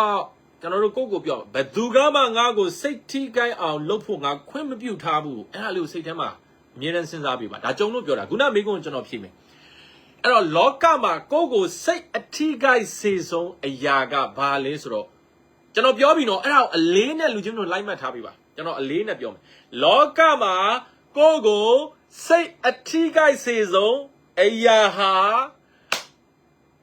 ကိုလုံးနိုင်တာထက်ရှော့လုပ်တဲ့အခါမှာကျွန်တော်တို့စိတ်ထိခိုက်ပါတယ်ကိုစ조사နိုင်တာထက်ရှော့ပြီးတော့စ조사တဲ့အရာတွေဒီလောကမှာကျွန်တော်တို့ကိုစိတ်အထိခိုက်စေဆုံးအရာတွေဖြစ်ပါကျွန်တော်ပြန်ပြောမယ်နော်လောကမှာအလုပ်တစ်ခုကိုလုံးနိုင်တာထက်ရှော့လုပ်တာကိုပဲသိအေးကိုစ조사နိုင်တာထက်ရှော့စ조사တာအဲ့ဒါလိုလှုပ်ခြင်းဟာကျွန်တော်တို့ကိုစိတ်အထိခိုက်စေနိုင်ဆုံးကျွန်တော်တို့ရဲ့ self image ကိုထိခိုက်တယ်ကျွန်တော်တို့ရဲ့အတ္တကိုထိခိုက်တယ်ကျွန်တော်တို့ရဲ့ကိုလေးစားမှုကိုစိတ်အထိခိုက်စေဆုံးအရာတွေဖြစ်ပါတယ်လို့ဒါလေးကိုအလေးနဲ့ဖြေကြားလို့ပါအဲ့တော့လူတယောက်ဟာဘဝမှာအကောင်းဆုံးလုပ်ပါလို့ကျွန်တော်ဘယ်တော့မှမပြောကိုစ조사နိုင်သမျှအကောင်းဆုံးလုပ်ပါပဲပြောတယ်လူတယောက်ဟာဘဝမှာကိုစ조사နိုင်သမျှအကောင်းဆုံးစ조사ရုံကလွဲလို့ဘာမှလုပ်လို့မရဘာမှလုပ်လို့မရဒါကြောင့်ကိုစိတ်မထိခိုက်ချင်ဘူးဆိုရင်ကိုစ조사နိုင်သမျှအမြဲတမ်းအကောင်းဆုံးစ조사ပါဘယ်တော့မှရှော့ပြီးတော့မလုပ်ပါနဲ့ကိုစ조사နိုင်သလောက်အမြဲတမ်းစ조사ပါအလုံးမှာကိုလုံးနိုင်သလောက်အမြဲတမ်းလုပ်ပါအဲ့ဒါဆိုရင်ဘဝမှာကိုကစိတ်မထိခိုက်တဲ့ပုံကိုဖြစ်လာလိမ့်ကိုရဲ့အတ္တဟာကိုရှော့ပြီးတော့ self image မထိခိုက်တဲ့ပုံကိုဖြစ်လာလိမ့်ဒီအချက်ဒီအလွန်အရေးကြီးတယ်နော်ဘဝမှာကျွန်တော်တို့စိတ်ထိခိုက်တယ်ဆိုတော့ကျွန်တော်တို့စိတ်အထိခိုက်ဆုံးရအဲ့ဒါပဲတခုလောက်မေးလို့ရမလားမေးခွန်းဖြေတဲ့ section ရောက်မေးတော့ပြီးရင်ဖြေပေးမယ်အဲ့ဒါတော့ကျွန်တော်အလေးနဲ့ပြောလူတော်တော်များများကလေအလုပ်တစ်ခုကိုလုပ်တဲ့အခါမှာစလုပ်တာနဲ့ငါသက်တာဖြစ်အောင်ဘယ်လိုလုပ်ရမလဲလို့စစဉ်းစားအလုပ်တစ်ခုကိုလုပ်တဲ့အခါမှာစစဉ်းစားကြတဲ့ကငါသက်တာအောင်ဘယ်လိုလုပ်ရမလဲလို့စဉ်းစားရင်ဘဝတစ်လျှောက်လုံးမသက်မသာဖြစ်လိမ့်မယ်အလုံးတစ်ခုကိုစလုပ်တဲ့အချိန်မှာကျွန်တော်တို့ကငါအကောင်းဆုံးဖြစ်အောင်ဘယ်လိုလုပ်မလဲငါအလုံးနိုင်သမျှအကောင်းဆုံးဖြစ်အောင်ဘယ်လိုလုပ်ရမလဲငါစ조사နိုင်သမျှအကောင်းဆုံးဖြစ်အောင်ဘယ်လိုစ조사မလဲအဲ့ဒီအချက်ဒီအရန်လို့ကျွန်တော်မသုံးချင်အလွန်အရေးကြီးတယ်အဲ့တော့ကိုစိတ်မထိခိုက်ချင်ရင်ကျွန်တော်ပြောမယ်နော်ဒီကနေ့ကစပြီးတော့ကိုလုံးနိုင်တာထက်အမြဲတမ်းပိုလုံးနိုင်အောင်စ조사ပါကိုလုံးနိုင်သမျှဘယ်တော့မှ short မလုပ်ပါနဲ့ကိုစ조사နိုင်တာထက်ဘယ်တော့မှ short ပြီးမစ조사ပါနဲ့မသိကျေးဇူးတော့ဒီအချက်ကိုကျွန်တော်အလေးနဲ့ပြောကြားလိုပါတယ်ကဲ final မေးခွန်းတစ်ခုမေးတော့မယ်ဒီနေ့ကတော့မေးခွန်း3ခုမေးတာအခုမေးခွန်း2ခုပြီးသွားပြီပြီးရင်တပ်ပုံညာဆန်းမေးမယ်ပြီးရင်ဒေါ်တန်းတန်းစင်မင်္ဂလာပါခင်ဗျပုံမြင်ပြောတော့မယ်စိတ်တက်ကြတဲ့အချိန်မှာကျေးဇူးတင်ပါတယ်ကိုတန့်ရေးကျေးဇူးနော်ကိုတန့်မှတ်မိတယ်တန်းတန်းလည်းတက်တယ် live တွေလည်းအများကြီးမလေးရှားကိုတန့်ကျေးဇူးနော်ကဲအခုအရေးကြီးတဲ့မေးခွန်းမေးပါမယ်အရေးကြီးတဲ့မေးခွန်းမေးပါအဲ့ဒါဘာလဲဆိုတော့လူချင်းတို့စာဖတ်ပါလားတလားကိုစာအုပ်အသစ်ဘယ်နှအုပ်လောက်ဖတ်ပါလဲအဲ့ဒါလေးကိုကောင်းမှကျွန်တော်တို့တစ်ချက်လောက်ဖြေပေးပါဦးစာဖတ်ပါလားတလားကိုစာအုပ်အသစ်ဘယ်နှအုပ်လောက်ဖတ်ပါလဲဟုတ်ကဲ့ပါကိုအောင်ရေကျေးဇူးတင်ပါတယ်ဒေါ်သွဲကျေးဇူးတင်ပါတယ်ဆ iam မစုစုကျေးဇူးနော်တီချန်နယ်ကျေးဇူးနော်မတ်သိန်ကြီးဝင်းကျေးဇူးတင်ပါတယ်ခင်ဗျာ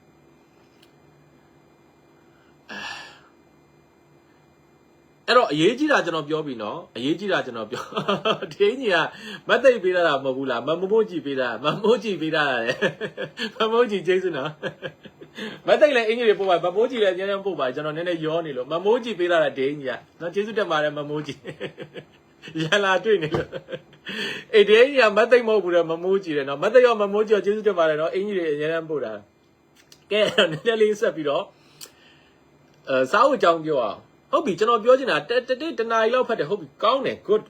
စာအုပ်ဖတ်ဖြစ်လား ဖတ်ဖြစ်တယ်မဖတ်ဖြစ်ဘူးဆရာမဖတ်ဖြစ်ဘူးဖြေတဲ့သူတွေလည်းကျေးဇူးတင်တယ်နော်ကျေးဇူးတင်တယ်ဟိုဘာဖြစ်လို့ရင်းနှီးနှီးဖြေပေးတဲ့အတွက်ကိုဖြိုးစီသူကျေးဇူးတင်ပါတယ်စကားဆွမ်းရင်စားလို့လိုချင်တဲ့သူတွေကစကားဆွမ်းရင်စားလို့လိုချင်ပါလို့ရေးထားပေးပါကျွန်တော်အခုချိန်ဒီမြန်မာတိုင်းနိုင်ငံလုံးပို့ကအခမဲ့ကျွန်တော်အမတ်တရလက်မနဲ့တူအိမ်တန်ရရောက်ကျွန်တော်တို့ပေးပို့နေတော့ဖြစ်ပါတယ်ပို့ကမပေးရဘူးเนาะကျွန်တော်တို့ဟုတ်ပြီမဖက်ဖြစ်ဘူးကို news style ဟုတ်ပြီ match ချစ်လေးဟုတ်ပြီမဖက်ဖြစ်ဘူးကိုနောင်လာကျေးဇူးတော်ဟုတ်ပြီဆရာမြဝေမှုတဲ့မော်တီရပါတယ်မက်ရီတန်ကျေးဇူးတော်ဟုတ်ပြီကိုဝင်းမိုးကျော်တောက်အနည်းဆုံးဟုတ်ပြီအဲ့ဒါလိုဖြေပေးကျေးဇူးတင်ပါ your live ကတောက်မှမဖက်ဖြစ်ဘူးဆရာတဲ့ line ပေါ်ကစာပေဟောပြောပွဲတွေနားထောင်တယ်ဟုတ်ပြီကျေးဇူးတင်ပါကျွန်တော်ပြောမယ်နော်ဒီနေရာမှာကျွန်တော်လူချင်းတို့အလေးနဲ့ပြောချင်တာကစာပေဟောပြောပွဲတွေနားထောင်ရုံနဲ့တော့စာဖတ်တာကို cover မဖြစ်ဘူးဒါကိုကျွန်တော်ရင်းနှီးနှီးဟိုမိတ်ဆွေတယောက်အနေနဲ့ကျွန်တော်ပြောတာကျွန်တော်လည်းဟောပြောပွဲတွေပြောတာပဲသို့တော့စာရေးဆရာတွေထဲမှာစာပေဟောပြောပွဲဟောပြောတဲ့ဆရာဆိုတာက100မှာ10ယောက်လောက်ပဲရှိတယ်ကျန်တဲ့90လောက်မှာဟိုမပြောချင်တဲ့သူတွေလည်းရှိတာပေါ့ဗျာဒီစာပေဟောပြောပွဲမပြောဘဲနဲ့စာကြည့်ပဲရေးနေတဲ့သူတွေလည်းအများကြီးရှိတယ်တချို့ဒီစာပြောရတာကိုမကြိုက်တဲ့စာရေးဆရာတွေပေါ့နော်သူတို့မပြောချင်လို့မပြောတာပေါ့ဆိုတော့ကျွန်တော်တို့ကဟောပြောပွဲတွေပဲနားထောင်နေမယ်ဆိုရင်အဲ့ဒီဆရာကြီးတွေ idea တွေ90ရာခိုင်နှုန်းတော့လွတ်သွားလိမ့်မယ်ဒါကြောင့်ဟောပြောပွဲနားထောင်နေမရဘူးစာလဲဖတ်ဖို့လိုတယ်နော်စာလဲဖတ်ဖို့လိုတယ်အဲ့တော့ဟုတ်ပြီကျေးဇူးတင်ပါတယ်နော်ကျွန်တော်တို့အဲ့တော့စာဖတ်ချင်တဲ့သူတွေအတွက်ကျွန်တော်တို့ဒီစာအုပ်တစ်လောက်ဘယ်နှအုပ်လောက်ဖတ်လဲလို့မေးတဲ့အခါမှာတစ်အုပ်တို့နှစ်အုပ်တို့ကျွန်တော်တို့တွေ့တယ်ဘာပဲဖြစ်ဖတ်တာကျေးဇူးတင်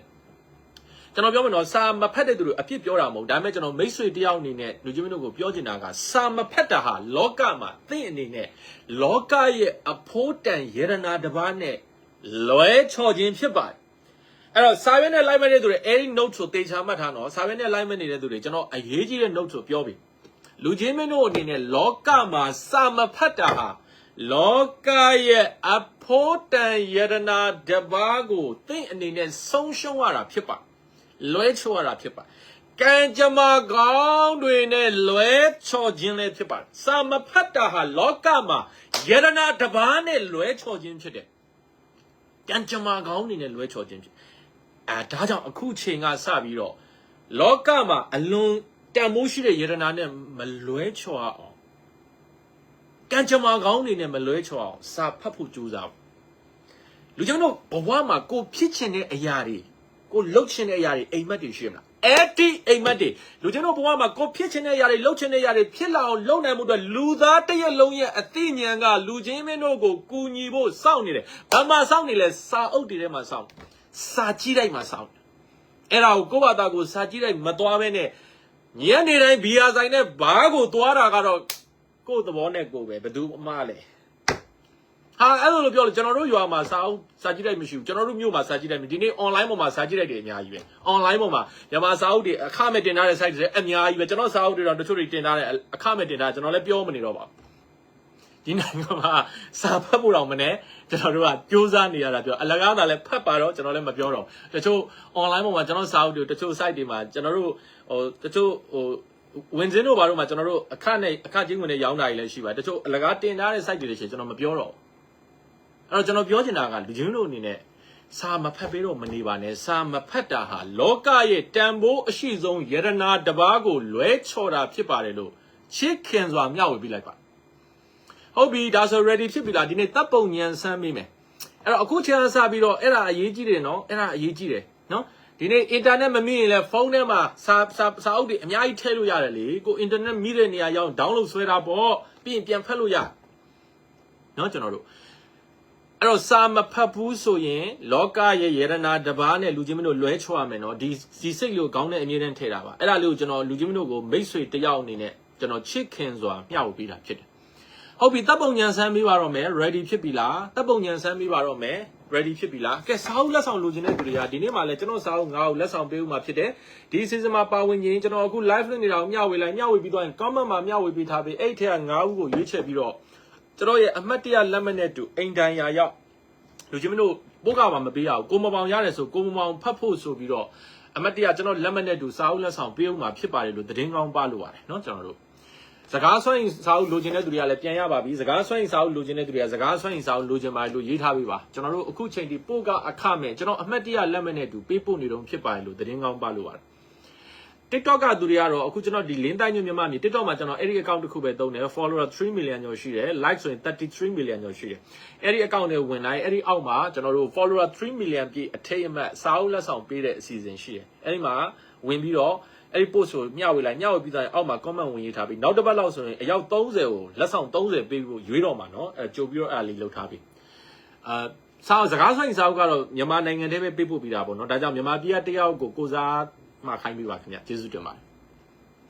်ဟုတ်ကဲ့ပါမက်ခင်ခင်လေးကျွန်တော်လက်မှတ်ပါမှာဖြစ်ပါတယ်ကဲ ready ဖြစ်ပြီနော် Saber win တယ်ပေါ့ကြားဘူးတယ်မလားအဲ့ဒါလေးကိုအခုစာလုံးပေါင်းတပ်ပုံညံဆန်းအစီအစဉ်မှာမေးပါမယ် Saber win ဆိုတာလေးကိုရေးပါခင်ဗျာ comment မှာရေးနိုင်ပြီနော်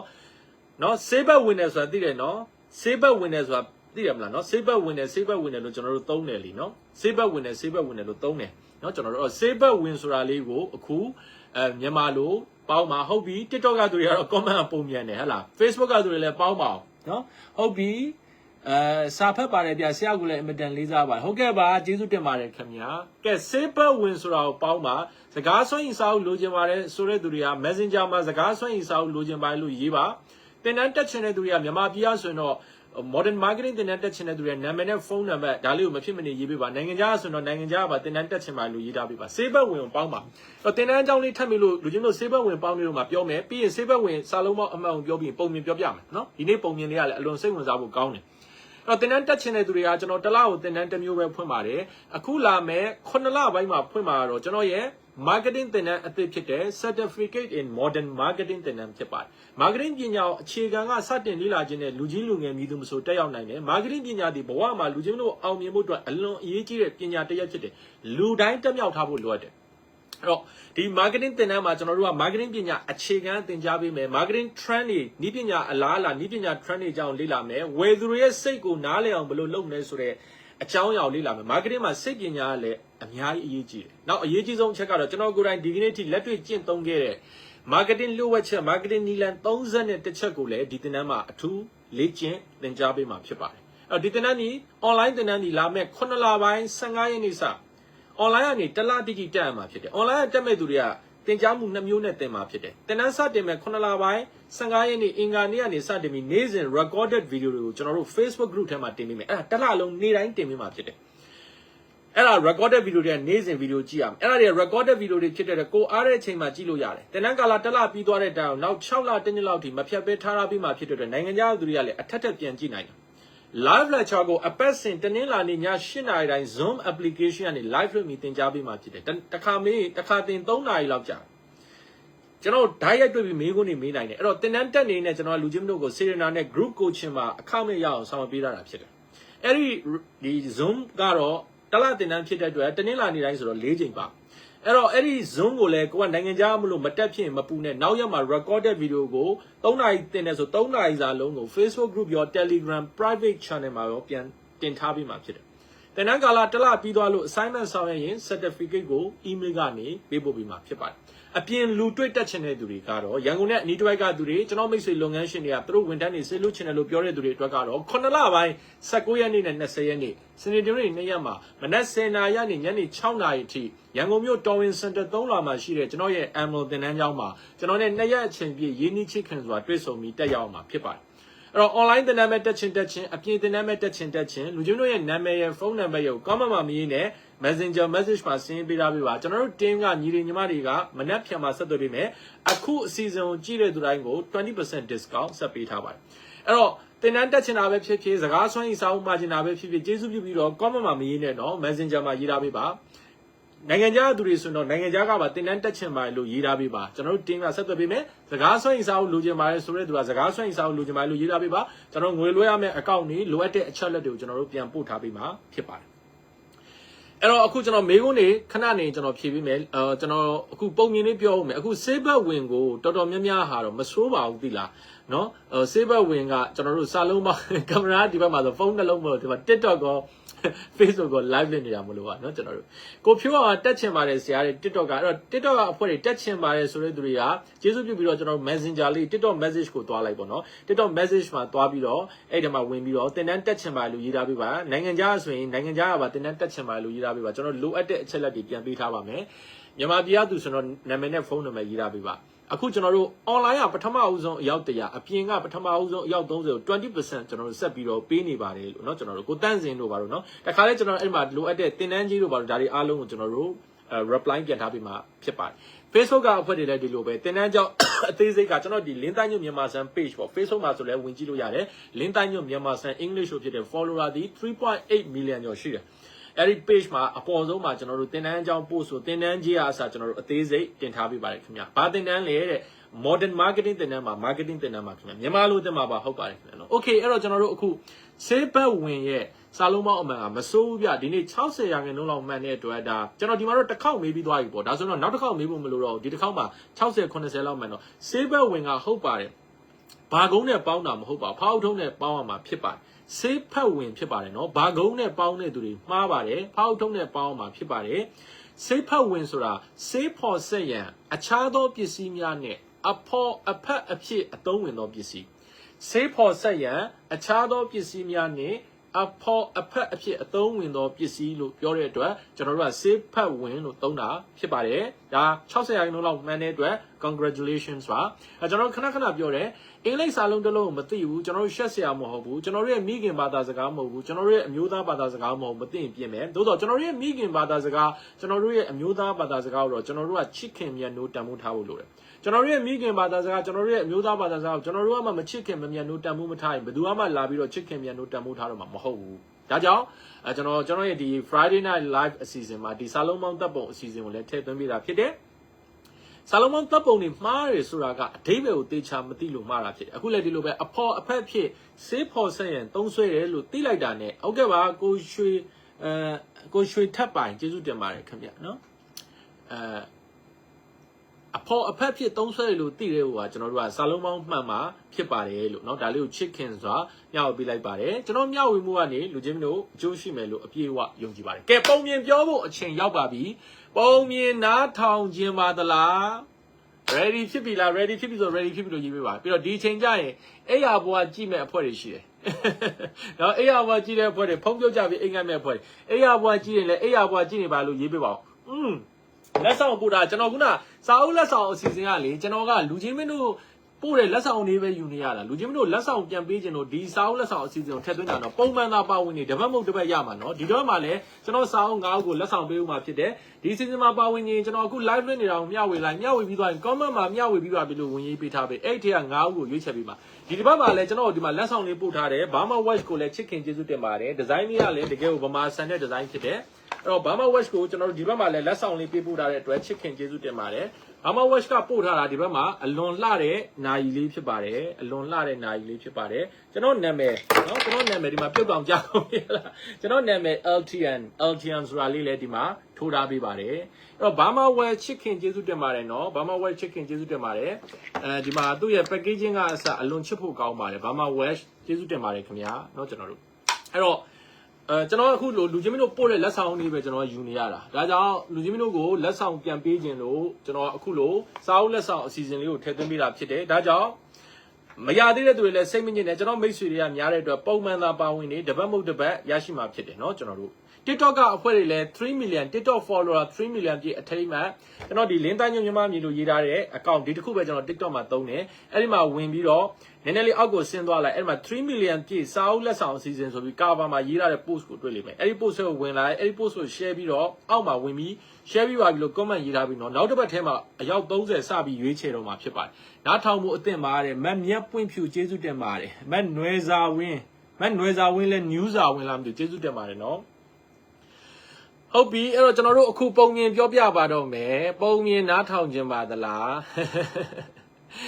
ဒီနေ့ပုံမြင်လေးကလည်းဂျပန်ပုံမြင် series ဖြစ်ပါတယ်ဂျပန်ပုံမြင် series ကိုကျွန်တော်တို့ဆက်ပြီးတော့ပြောမှာဖြစ်ပါတယ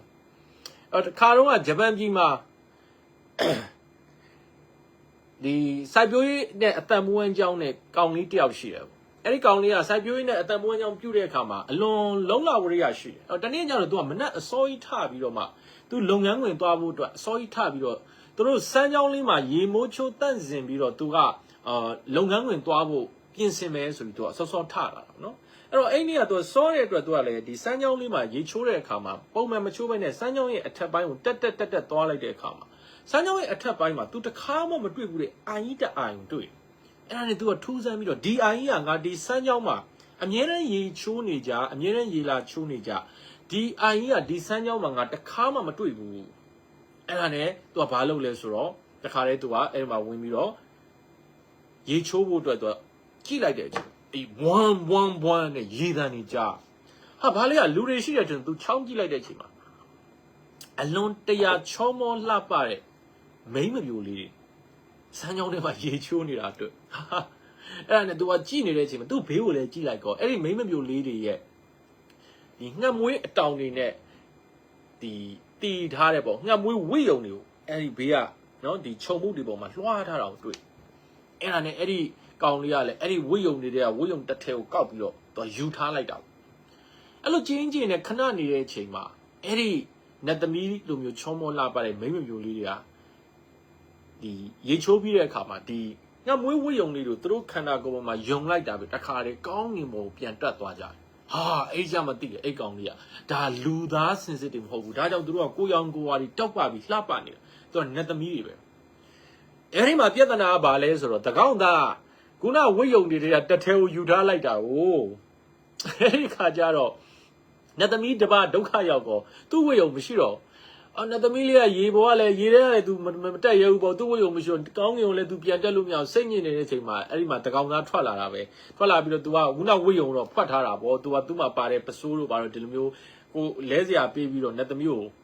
ဒီရေကန်ထဲကနေတက်ခိုင်းတာတက်ခိုင်းပြီးတော့မှမျိုးမျိုးချော့မော်ပြီးတော့မှနတ်ပြိုပြန်လို့မရတော့ပြန်လို့မရလဲ तू နဲ့နေပါဆိုပြီးတော့အမျိုးမျိုးချော့မော်ပြီးတော့အဲ့နတ်သမီးလေးနဲ့ तू နဲ့ဟာအိမ်အောင်ရသားကြတဲ့အထိချစ်ကြိုက်သွားပါတယ်နော်အဲ့တော့တကောင်းသားကဘာလုပ်ထားတာလဲအဲ့နတ်သမီးရဲ့ဝိယုံကိုခိုးထားတာဖွက်ထားတာပေါ့နော်အဲ့လိုချစ်ကြိုက်ပြီးတော့မှသူတို့နော်ဒီအိမ်အောင်ရသားကြပြီးတော့မှတော်တော်လေးအိမ်အောင်တက်တန်းကြာလာတဲ့တနေ့မှာနတ်သမီးလေးနတ်သမီးတစ်ဖြစ်လဲပေါ့နော်နတ်သမီးလေးအဲ့ဒီကောင်လေးအပြင်သွားတဲ့အချိန်မှာသူတို့အိမ်မှာကြည့်လိုက်တဲ့အချိန်မှာသူတို့အိမ်ရဲ့မျက်နှာချက်မှာအထုပ်လေးတစ်ထုပ်ကိုတွေ့ဒါနဲ့အဲ့ဒီနတ်သမီးရဲ့အဲ့ဒီအထုပ်ကိုလည်းဖွင့်ကြည့်လိုက်တော့လာသူ့ရဲ့နတ်ဝိယုံကိုအဲ့ဒီမှာသွားတွေ့တာအဲ့ကြမှာသူကသဘောပေါက်သွားသူ့ယောက်ျားကသူ့ဒီဝိယုံဖွက်ထားပြီးတော့နတ်ပြည်ကိုပြန်မတက်ခိုင်းမနဲ့လူပြည်မှာသူနဲ့အခုလိုအိမ်အောင်ပြုတ်ပြီးနေတယ်ဆိုတာကိုသူသိတဲ့အချိန်မှာသူ့ယောက်ျားပေါ်မှာသူချစ်တော်ချစ်တာပေါ့ဗျာဘာလို့တန်ရောစင်ဆိုတာလူမှာရှိတာပေါ့လူမှာအဲ့ဒါအရေးကြီးတယ်နော်ဒီတန်ရောစင်ဆိုတာရှိလာရင်ရှုံးတာပဲဘဝမှာတန်ရောစင်တွေ့တာကြောက်စရာအကောင်းဆုံးပဲခုနကျွန်တော်ပြောနော်ဘဝမှာစိတ်အထိကိဆုံးအရာကပါလေကိုလုံနိုင်တာတဲ့ short လုပ်တာကိုစူးစမ်းနိုင်တာတဲ့ short စူးစမ်းတာဘဝမှာကြောက်စရာအကောင်းဆုံးကတန်ရောစင်ပဲဘဝမှာပါလေကြောက်စရာအကောင်းဆုံးကတန်ရောစင်ပဲနော်နောက်ထပ်မေးခွန်းအဖြေတစ်ခုပါကျွန်တော်ပေးလိုက်မယ်နော်ဘဝမှာကြောက်စရာအကောင်းဆုံးအရာတစ်ခုကိုပြောပါဆိုအဲ့ဒါတန်ရောစင်ပဲတန်ရောစင်ဆိုတာတွေ့လာရင်ဘဝမှာကိုရှုံးပြီပဲတန်ရောစင်တွေ့လာရင်ရှုံးပြီပဲနော်ဆိုတော့တန်ရောစင်တော့သူ့ယောက်ျားပုံမှာတန်ရောစင်တော့တွေ့နေတော့နာကျင်တဲ့စိတ်ကိုငါ့ကိုဒီဝိယုံဖွက်ထားလိုက်ရက်လေချင်းဆိုတော့ငါ့ကိုချစ်လို့ဖြစ်ပါလိမ့်မယ်ဆိုတဲ့စိတ်ကလေးနဲ့သူကဖြည့်တွေးနိုင်တယ်ဒါပေမဲ့သူနတ်ပြည်တော့အလွန်ပြန်ကျင်တာပေါ့နော်အဲ့ဒီအချိန်မှာသူ့ယောက်ျားပြန်ရောက်လာတဲ့အချိန်မှာအဲ့ဒီနတ်သမီးလေးကသူ့ယောက်ျားကိုကြည့်ပြီးတော့ရှင်ကျမကိုဒီမှာတွေ့လာဒီဝိယုံဖွက်ထားတာကျမဒီနေ့မှသိတယ်ရှင်ကတော့ကျမလင်ယောက်ျားတယောက်အနေနဲ့တန်ရောစင်တော့ရှိနေပြီသို့တော့ကျမနတ်ပြည်ကိုလည်းကျမလွမ်းတယ်ဒါကြောင့်ကျမနတ်ပြည်ကိုလည်းပြန်မယ်ဆိုပြီးတော့တခါတည်းဝိယုံဝတ်ဖို့ပြန်တော့ဝတ်ဖို့ပြင်တဲ့အခါသူ့ယောက်ျားကလည်းသူ့လှမ်းတာမတော်ပါနဲ့ရှင်မရဲ့ရှင်မကိုတကယ်မေတ္တာတောင်းဝင်ချစ်ခင်နေပြီဆိုတော့နတ်သမီးလေးက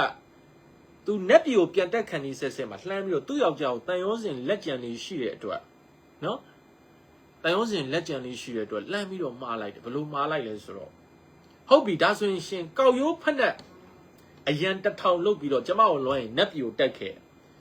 ကဲနတ်ပြည်ကိုတက်ဖို့အတွက်နီလန်ပေးပြီနော်နတ်သမီးကဗာလဲကောက်ရိုးဖက်နဲ့ဒါတော့ဂျပန်ရိုးရာပေါ့ဂျပန်တွေကဒီဂျပန်ရိုးရာကောက်ရိုးဖက်နဲ့ကိုစီးတာကောက်ရိုးဖက်နဲ့အရန်တစ်ထောင်လုတ်နိုင်ရင်နတ်ပြည်ကိုတက်နိုင်တယ်တဲ့နတ်သမီးကနီလန်ပေးခဲ့နတ်သမီးလေးကကောင်းငင်ကိုပြန်တက်သွားတော့ကောက်လေးကလွမ်းပြီးကြံခဲ့တာပေါ့နော်တော့သူမိန်းမကိုသူကချစ်တဲ့အခါငါလည်းနတ်ပြည်လိုက်မယ်ဆိုပြီးတော့ကောက်ရိုးဖက်နဲ့သူရက်တယ်ဟိအရန်တစ်ထောင်ပြည့်အောင်ရက်ဖြစ်ကျွန်တော်ကောင်းလေးကအရန်တစ်ထောင်ပြည့်ဖို့အတွက်999ရန်ပြည့်တဲ့အချိန်မှာကောင်းလေးကမောပြီးတော့အားတော့မလုံးတော့ဘူးကွာစိတ်ညက်တယ်ဆိုပြီးလက်လျှော့ဘာလို့ကောက်ရိုးဖက်နဲ့လောက်ရတာလက်ဝင်အဲ့လိုလက်လျှော့လိုက်တဲ့အချိန်မှာပဲမီးကိုတိုင်းတွေသူ့ဘေးနားမှာထွက်လာပြီးတော့ကောင်းညုံတက်ဖို့အတွက်လေကားကြီးပေါ်လာအဲ့ဒါနဲ့ကောင်းလေးကလည်းဝမ်းသားအဲ့ဒါနဲ့အဲ့လေကားကြီးတိုင်းပြေးတက်သွားတဲ့အချိန်ကောင်းကင်ဘုံကိုဒီနက်ပြည်ပေါ်တော့နက်ပြည်ကိုတက်ဖို့အတွက်လေကားကြီးပေါ်လာနက်ပြည်ကိုရောက်ခံနေဆဲမှာလွတ်ဘာဖြစ်လို့ဆိုတော့ကောက်ရိုးဖက်နဲ့ကအရန် 1000လောက်ခိုင်းထားတာကိုကောက်ရုပ်ဖက်နဲ့အရန်1000လောက်ခိုင်းထားတာကိုအခုဒီမှာ999ရန်ပဲသူလောက်ထားတာကိုလောက်တဲ့တက်ဖို့အတွက်ဂျားထဲမှာ gap ဖြစ်နေတာဒါနတ်သမီးလေးကသူ့ယောက်ျားလိုက်လာတာတွေ့လိုက်တာချစ်ခင်တဲ့အတွက်နတ်သမီးလေးကလှမ်းပြီးတော့တစ်သားတရားလေးထိုးပေးလိုက်တယ်သူ့ရဲ့တကိုးနဲ့အဲ့ဒါနဲ့တကောင်းသားဘယ်ရောက်သွားလဲနတ်ပြည်ကိုရောက်သွားတာနတ်ပြည်ကိုရောက်သွားတဲ့အခါမှာလဲတကောင်းသားငိမ့်ငိမ့်မနေဘူးအဲ့တော့နတ်ပြည်ရဲ့စီကန်းနေရှိတယ်နတ်သမီးလေးကပြောထားတယ်နတ်ပြည်မှာစီကန်းနေရှိတယ်ကျွန်တော်တို့နတ်ပြည်မှာအကုန်လုံးလို့ရဒါပေမဲ့နတ်ပြည်မှာဖျဲသီးစားလို့မရနတ်ပြည်ရဲ့စီကန်းနေတော်တော်လေးလာတယ်နော်နတ်ပြည်ကိုရောက်ချင်ဗာလဲနတ်ပြည်ကိုရောက်ချင်ဖနက်အရန်1000ဒါဂျပန်ပုံပြင်လေးတော့ဒါဂျပန်ရိုးရပုံပြင်လေးကောက်ရိုးဖက်နဲ့အရင်1000လောက်ရမယ်။ဟောနတ်ပြည်လည်းရောက်တော့ဂျပန်ရဲ့နတ်ပြည်မှာဘာမစားဘူးလဲဆိုတော့ဖျဲသီးမစားဘူးတဲ့။ဘာဖြစ်လို့ဆိုတော့ဖျဲသီးစားလိုက်ရင်ဖျဲသီးခွဲလိုက်ရင်တဲ့အဲ့ဖျဲသီးတွေကရေတွေထွက်လာပြီးတော့နတ်ပြည်ကိုရေလွှမ်းသွားမှကြောက်လို့တဲ့နတ်ပြည်မှာဖျဲသီးမစားဘူးတဲ့နော်။ကဲလူပြည်မှာရှိတော့ဖျဲသီးကြိုက်တဲ့သူတွေဖျဲသီးစားတာ။အဲ့တော့ဂျပန်ပြည်ရဲ့နတ်ပြည်ပေါ်လေနော်။အဲ့တော့ကောင်လေးကတနေ့ကျတော့ तू ကနတ်ပြည်မှာပျော်ပါဆော့ကစားပြီးတော့မောပန်းပြီးတော့စီးကပ်ကိုဖောက်ပြီးတော့တဲ့အဲ့ဒီဖျဲသီးကိုခွဲလိုက်တဲ့အချိန်မှာအဲ့ဒီဖျဲသီးတွေကရေတွေထွက်လာပြီးတော့နတ်ပြည်မှာတခါတည်းရေတွေလွှမ်းသွားတဲ့အတွက်သူ့ကောင်မလေးပေါ့ခုနနတ်သမီးလေးနဲ့သူနဲ့ကတောင်နဲ့မြောက်ကိုချသွားတယ်ဘယ်တော့မှပြန်မပေါင်းနိုင်တော့အဲ့ဒါကိုကျွန်တော်တို့ကနဂါးငွေတန်းပေါ့ Galaxy တန်းဆိုပြီးတော့ဒါဂျပန်တွေကဒီနေ့ကောင်းကင်မှာနဂါးငွေတန်း Galaxy တန်းတွေတွေ့လာပြီဆိုဂျပန်တွေကဒီလိုဒန်တာကြီးပုံမြင်နေနေပေါ့နော်အဲ့တော့သူတို့နှစ်ယောက်ဟာဘယ်တော့မှမပေါင်းစည်းနိုင်တဲ့ကောင်းကင်ဘုံကကျယ်လေးနှစ်ပွင့်ဖြစ်သွားတယ်ကျယ်လေးနှစ်ပွင့်ဖြစ်သွားတယ်ဒါကတော့ဂျပန်ဒန်တာကြီးပုံမြင်လေးဖြစ်ပါတယ်အဲ့တော့ဒီလိုပုံမြင်ဆက်ဆန်းကတော့ကျွန်တော်တို့စီမှာဒွေးမယ်တော်တို့ပါဒါလည်းရှိတာပေါ့နော်ဒါကတော့ဂျပန်ရိုးရဒန်တာကြီးပုံမြင်လေးဖြစ်ပါတယ်အဲ့တော့ဂျပန်တွေကကောင်းကင်ဘုံမှာဒီကျယ်လေးနှလုံးနဲ့ဂျားတွေက Galaxy တန်းကိုမြင်တဲ့ခါတိုင်းဒီနတ်သမီးလေးနဲ့ဒီကောင်လေးအကြောင်းကိုပြန်ပြီးပြောကြတယ်ပေါ့လေကဲထုံးစံအတိုင်းကျွန်တော်တို့ဒီဂျပန်ရိုးရပုံမြင်လေးကနေကျွန်တော်တို့က lesson learn lesson study ဘာတွေလုပ်ကြမလဲဒါကိုကျွန်တော်တို့ဆွေးနွေးရအောင်အဲ့တော့ lesson learn lesson study ဘာတွေလုပ်မလဲကျွန်တော်တို့ကအရေးကြီးဆုံးအချက်ကတော့လူချင်းမင်းတို့ဘဝမှာလူချင်းမင်းတို့အနေနဲ့အရေးအကြီးဆုံးအချက်ဒီကျွန်တော်တို့ဟာနံပါတ်1အချက်ရိုးသားမှုရှိဖို့လိုတယ်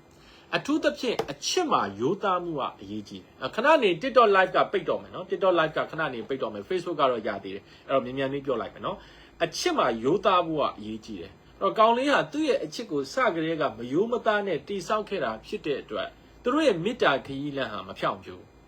ဟုတ်ပြီအဲ့ဒါလို့မဖြောင့်ဖြူတဲ့တိုင်အောင်တန်ရောစဉ်တရားလက်ကျန်တွေကြောင့်သူတို့နတ်ပြည်မှာပြန်တွေ့တဲ့တိုင်အောင်မှာကျွန်တော်တို့ဟာစီးမြင်စည်းကမ်းတွေကိုလိုက်နာဖို့လိုတယ်လောကမှာလောက်ရမယ့်အရာတွေရှိတယ်မလောက်ရမယ့်အရာတွေရှိတယ်သူစီကိုစီဆိုတာရှိတယ်အဲ့ဒီစည်းကမ်းတွေကိုဖောက်ပြရင်လေကျွန်တော်တို့ရဲ့ကောင်းမွန်တဲ့အခြေအနေဘဝရဲ့ကောင်းမွန်တဲ့အခြေအနေတွေဟာပြတ်ပြားတတ်တဲ့သဘောရှိဟုတ်ပြီနော်ဒါကြောင့်ကျွန်တော်တို့ဒီပုံမြင်လေးကနေဘဝအတွက် lesson study နှစ်ခုကိုကျွန်တော်တို့သင်ယူရတယ်နံပါတ်1ချက်ဘဝမှာဘာပဲဖြစ်ဖြစ်ရိုးသားဖြောင့်မတ်မှုကိုအခြေခံဖို့လိုအပ်တာဖြစ်တယ်ရိုးသားဖြောင့်မတ်မှုကိုအခြေမခံထားတဲ့အရာဟာဘဝမှာတည်မြဲဖို့ဆိုတာမဖြစ်နိုင်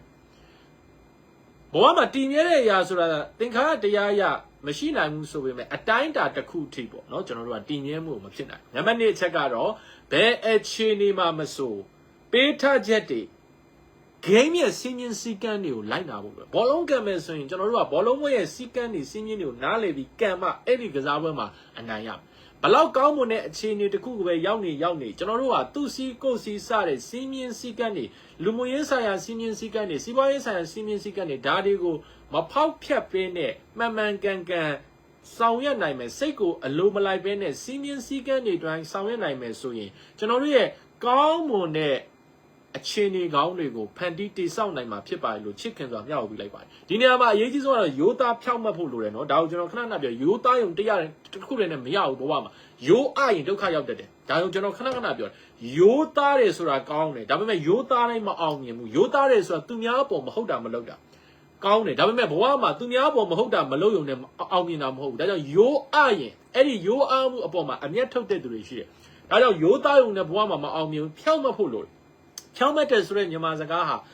ရိုးသားတယ်ဆိုတာသူများအပေါ်မဟုတ်တာမလုပ်တာဖြောင့်မတ်တယ်ဆိုတာကိုယ့်အပေါ်ကိုလည်းမဟုတ်တာမလုပ်တာအဲ့ကိုယ်မှမရှိရင်ရှိလာအောင်ကြိုးစားတယ်ကိုယ်မသိရင်သိလာအောင်ကြိုးစားတယ်ဒါကြောင့်ဘဝမှာရိုးသားဖြောင့်မတ်စွာကြိုးစားမှအောင်မြင်မှဖြစ်ပါတယ်လို့လူချင်းတို့ကိုချစ်ခင်စွာမျှဝေပေးလိုက်ပါတယ် တ်တစ်စာဖရဲတီကိုအခုအဝစားရမယ်ဟုတ်ကဲ့ပါကျွန်တော်မျှဝေမှုကနေကြည့်ရှုနေတဲ့သူတွေရောကျွန်တော်မိတ်ဆွေတွေရောအကျိုးရှိမယ်လို့အပြည့်အဝယုံကြည်ပါတယ်အဲ့တော့ကျွန်တော်အခုမေးခွန်းလေးကျွန်တော်ဆက်ပြီးတော့ဖြေပေးမယ် TikTok က live ကတော့တနာရီပဲရတဲ့အခါကျတော့ TikTok live ကတနာရီပြည့်ရင်တော့ရက်သွားလိမ့်မှာပေါ့နော်သူပါသာသူဒါပေမဲ့ကျွန်တော်အခုမေးခွန်းလေးတစ်ခုဆက်ပြီးတော့ဖြေပေးအောင်မယ်ဒီနေ့ကတော့ကျွန်တော်မေးခွန်းတစ်ခုနှစ်ခုလောက်ပဲဖြေပေးတော့မယ်ပေါ့နော်10နာရီ10မိနစ်လည်းရှိပြီဆိုတော့အဲ့တော့မေးခွန်းလေးတွေအခုမေးချင်ရင် comment မှာရေးပါခင်ဗျနော်Facebook ကသူတွေလည်းရေးထားပေးပါနော် live လွတ်သွားပြန်ပြီတဲ့မလွတ်သေးပါဘူးခင်ဗျ live ကမပြီးသေးပါဘူးเนาะအဲ့တော့အခုမေးခွန်းလေးတွေ TikTok ကသူတွေကျွန်တော်မေးခွန်းတစ်ခုမြန်မြန်ဖြေပေးလိုက်မယ်ကျွန်တော်အလေးစားဆုံးဆရာကိုခါလုံးမိုးလားမသိကျေးဇူးတင်ပါတယ်အဲ့ဒါကြောင့်ဂျပန်မှာဖရဲတီဈေးကြီးတာဟုတ်တယ်ဟုတ်မယ်ထင်တယ်เนาะအဲ့ဒါဂျပန်သူတွေเนาะကျွန်တော်ဆရာ Facebook ဘလို့ရှားမလဲ Facebook ကလေကျွန်တော်လင်းတန်းညွန့်မြန်မာစလန် LYNN link THAIK NYUND MYNMA apostrophe S လင်းတိုင်းညမြန်မာစတဲ့နော်အဲ့ဒီကိုသွားလိုက်ပါခင်ဗျာအဲ့မှာ follower 3.8 million ကျော်ရှိတယ်အဲ့ဒီ page ကကျွန်တော် page ပါနော် TikTok ကတော့လင်းတိုင်းညမြန်မာမြည်လို့ရေးထားတယ်နော်ကျွန်တော်တို့လင်းတိုင်းညမြန်မာမြည်လို့ရေးထားတယ်နော်ကျွန်တော်တို့ကဲအဲ့တော့အခုမေးခွန်းလေးတွေကျွန်တော်ဖြေပေးမယ်နော်ဘယ်နိုင်ငံရောက်တယ်မြန်မာပြည်ကပါမြန်မာနိုင်ငံကပါပဲခင်ဗျာဘယ်နိုင်ငံကျွန်တော်တို့အခုနော်ကျွန်တော်တို့အခုမေးခွန်းလေးတွေဖြေပေးမယ်ဘာနဲ့နာယိုညာဘက်မဟုတ်ဘူးနာယိုဘဲပတ်ထားတာဒါဖုန်းနဲ့လွှင့်နေတာလေ mirror effect ဖြစ်နေတာကိုစိုးမြင့်အောင်ကျေးဇူးနော်ဒါဘဲဒါဖုန်းနဲ့လွှင့်နေလို့ဖုန်းကင်မရာနဲ့မလို့ mirror effect ဖြစ်နေတာကိုတင်ထွန်းနိုင်ကျွန်တော် Facebook မှာခဏခဏပြောလမ်းပြောင်းနေတဲ့လူငယ်ကျွန်တော်ခဏခဏပြောတယ်ကိုလမ်းပြောင်းနေတယ်လို့ခံစားရရင်အလုပ်တင်ဆုံးအချက်ကကိုတငယ်ချင်းတွေထဲမှာကိုပတ်ဝန်းကျင်ကြည့်လိုက်အဲ့ဒီကိုတငယ်ချင်းမှာကိုပတ်ဝန်းကျင်မှာလမ်းမပြောက်ပဲနဲ့ကြိုးစားနေတဲ့သူတွေတယောက်ရှိကိုရှိတယ်ကိုတငယ်ချင်းမဖြစ်ကိုဆွေမျိုးတွေမှာဖြစ်ကိုပတ်ဝန်းကျင်ကိုကြည့်လိုက်အဲ့တော့ကိုလမ်းပြောင်းနေတယ်လို့ခံစားရရင်အဲ့ဒါကိုဆောင်ရွက်ဖို့အတွက်အကောင်းဆုံးနည်းလမ်းဟာထိုင်ပြီးစိတ်ညစ်နေမယ်ဆိုတာကိုပတ်ဝန်းကျင်ကိုကြည့်လိုက်ကိုတငယ်ချင်းတွေကိုကြည့်လိုက်လမ်းမပြောက်ဘဲနဲ့ရီမန်းချက်ရှိပြီးကြိုးစားနေတဲ့သူတွေရှိလိမ့်မယ်အဲ့ဒီသူတွေကိုသူတို့ရီမန်းချက်ရောက်အောင်ကြိုးစားတဲ့လမ်းမှာကိုတက်ဆွမ်းတော့ပါဝင်ကူညီပေးလိုက်တကယ်ကိုစိတ်ပါလက်ပါနဲ့ပါဝင်ကူညီပေးလိုက်ကိုဘွားရဲ့လမ်းကြောင်းမှန်ကိုလည်းကိုပြန်တွေ့လာမှာဖြစ်ပါတယ်လို့ဒါလေးကိုကျွန်တော်ချစ်ခင်စွာဖြေကြားပေးလိုက်ပါတယ်ကျွန်တော်ရဲ့ဖြေကြားမှုကနေမေးခွန်းရှင်ရောကြည့်ရှုနေတဲ့သူတွေရောအကျိုးရှိမယ်လို့အပြည့်အဝယုံကြည်ပါတယ်နော်စကားကတော့စကားတွက်ချင်ရင်စကားများပြောတဲ့နေရာလွယ်လို့တခြားမရှိဘူးเนาะကျွန်တော်ခဏပြောတယ်စကားတွက်ချင်ရင်စကားများပြောရမယ်စာရေးဆရာဖြစ်ချင်စာများရေးရမယ်တချင်းအစိုးရဖြစ်ချင်တချင်းများဆိုရမယ်ဒီလိုပဲစကားတွက်ချင်ရင်ကိုပတ်ဝန်းကျင်မှာကိုလုပ်ငန်းခွင်ထဲမှာစကားပြောဖို့အခွင့်အလမ်းတွေ့လာတာနဲ့အဲ့ဒီအခွင့်အလမ်းကိုအရယူပြီးတော့စကားကိုများပြောနိုင်အောင်ကြိုးစားပါလို့ဒါလေးကိုချစ်ခင်စွာဖြေကြားပေးလိုက်ပါတယ်နော်โอเคဆရာကြီးတဲ့ဂျော်ဒန်မှာလည်းဖျဲသီးဈေးကြီးပါတယ်ဟုတ်ကဲ့ပါကိုနျူးစာဝင်လာမဲ့နျူးစာဝင်လာကျေးဇူးတင်ပါတယ်ဟုတ်ကဲ့ပါရိုးသားမှုဆိုတဲ့စကားလုံးကျေးဇူးတင်ပါမက်မြတ်ပွင့်ဖြူစာအုပ်လက်ဆောင်လိုချင်ပုံမှန်သာပါဝင်နေပါတပတ်မဟုတ်တပတ်စာအုပ်လက်ဆောင်ရရှိမှာဖြစ်ပါတယ်ကဲ final မေးခွန်းလေးတစ်ခုကိုဖြေပေးပါမယ် TikTok ကမေးခွန်းတစ်ခုဖြေပြီးပြီဆိုတော့ Facebook ကမေးခွန်းကျွန်တော်အခုဖြေပေးမယ် TikTok ကအဖွဲ့တွေတနာရီပြည့်ရင်သူ့ဘာသာသူနော်ပိတ်သွား TikTok live ကရပ်သွားခဲ့မယ်เนาะကျွန်တော်တို့ပုံမှန်တိုင်းတောက်ကြနေည9နာရီတိုင်းအခုလို TikTok ကလည်းလွှင့်ပေးမှာဖြစ်ပါတယ်เนาะကျွန်တော်တို့မသိငင်ဝင်ဒါလေးကျွန်တော်ပြောပြပါပြီလေအစပိုင်းမှာကျွန်တော်ပြောခဲ့တယ်အားဖြစ်စေမဲ့စကားဆိုတာကျွန်တော်ခဏပြောဒီနေ့ဘာတွေဖြစ်နေလဲဆိုတာကကျွန်တော်တို့ရဲ့အနာဂတ်ကိုအဆုံးဖြတ်ပေးတာမဟုတ်ဘူးဒီနေ့အဲ့ဒီဖြစ်နေတဲ့အရာတွေပေါ်မှာကျွန်တော်တို့ဘာလုပ်တယ်လဲမလုပ်တယ်လဲဆိုတာကကျွန်တော်တို့အနာဂတ်ကိုအဆုံးဖြတ်ပေးပါတယ်လို့ဒါလေးကိုမဖူးငယ်လေးရဲ့မိကုံချစ်ခင်စွာဖြေကြားပေးလိုက်ပါတယ်ကျွန်တော်ရဲ့ဖြေကြားမှုကနေမဖူးငယ်လေးရောကြည့်ရှုနေတဲ့သူတွေရောအကျိုးရှိမယ်လို့အပြည့်အဝယုံကြည်ပါတယ်။ TikTok ကကိုဇော်ကတွေ့ဝင်မှုကိုဗာနဲ့အနိုင်ယူနိုင်တယ်။တွေ့ဝင်မှုဆိုတာကျွန်တော်တို့ကထေရဝါဒဗုဒ္ဓဘာသာရောက်မောဟမြတ်စွာဘုရားရှင်ကိုရောမြတ်ကြီးကကျွန်တော်တို့အတိလင်ညွန်ကြထားတယ်။မောဟကိုပညာနဲ့ပဲကျွန်တော်တို့ကအနိုင်ယူလို့ရတယ်။မောဟကိုဗာနဲ့အနိုင်ယူရမှာလဲပညာနဲ့အနိုင်ယူရမယ်။ဒေါသကိုမေတ္တာနဲ့အနိုင်ယူရမယ်။နော်ဒါကြောင့်မောဟတွေ့ဝင်ခြင်းမောဟကိုဗာနဲ့အနိုင်ယူရမလဲပညာနဲ့အနိုင်ယူရမှာဗာမယ်လို့ချစ်ခင်စွာဖြေကြားပေးလိုက်ပါတယ်မယီတန်ခလုတ်တိုက်ချင်လားကျေးဇူးနော်အဲ့တော့နောက်ထပ်မေးခွန်းလေးတစ်ခုကျွန်တော်ဖြေပေးမယ်ကိုနေသူရထွန်းကစိတ်ကိုထိန်းချုပ်နိုင်ဘလို့လို့စိတ်ကိုထိန်းချုပ်လို့မရအောင်ကျွန်တော်တို့စိတ်ကိုစောင့်ကြည့်လို့ပဲရတယ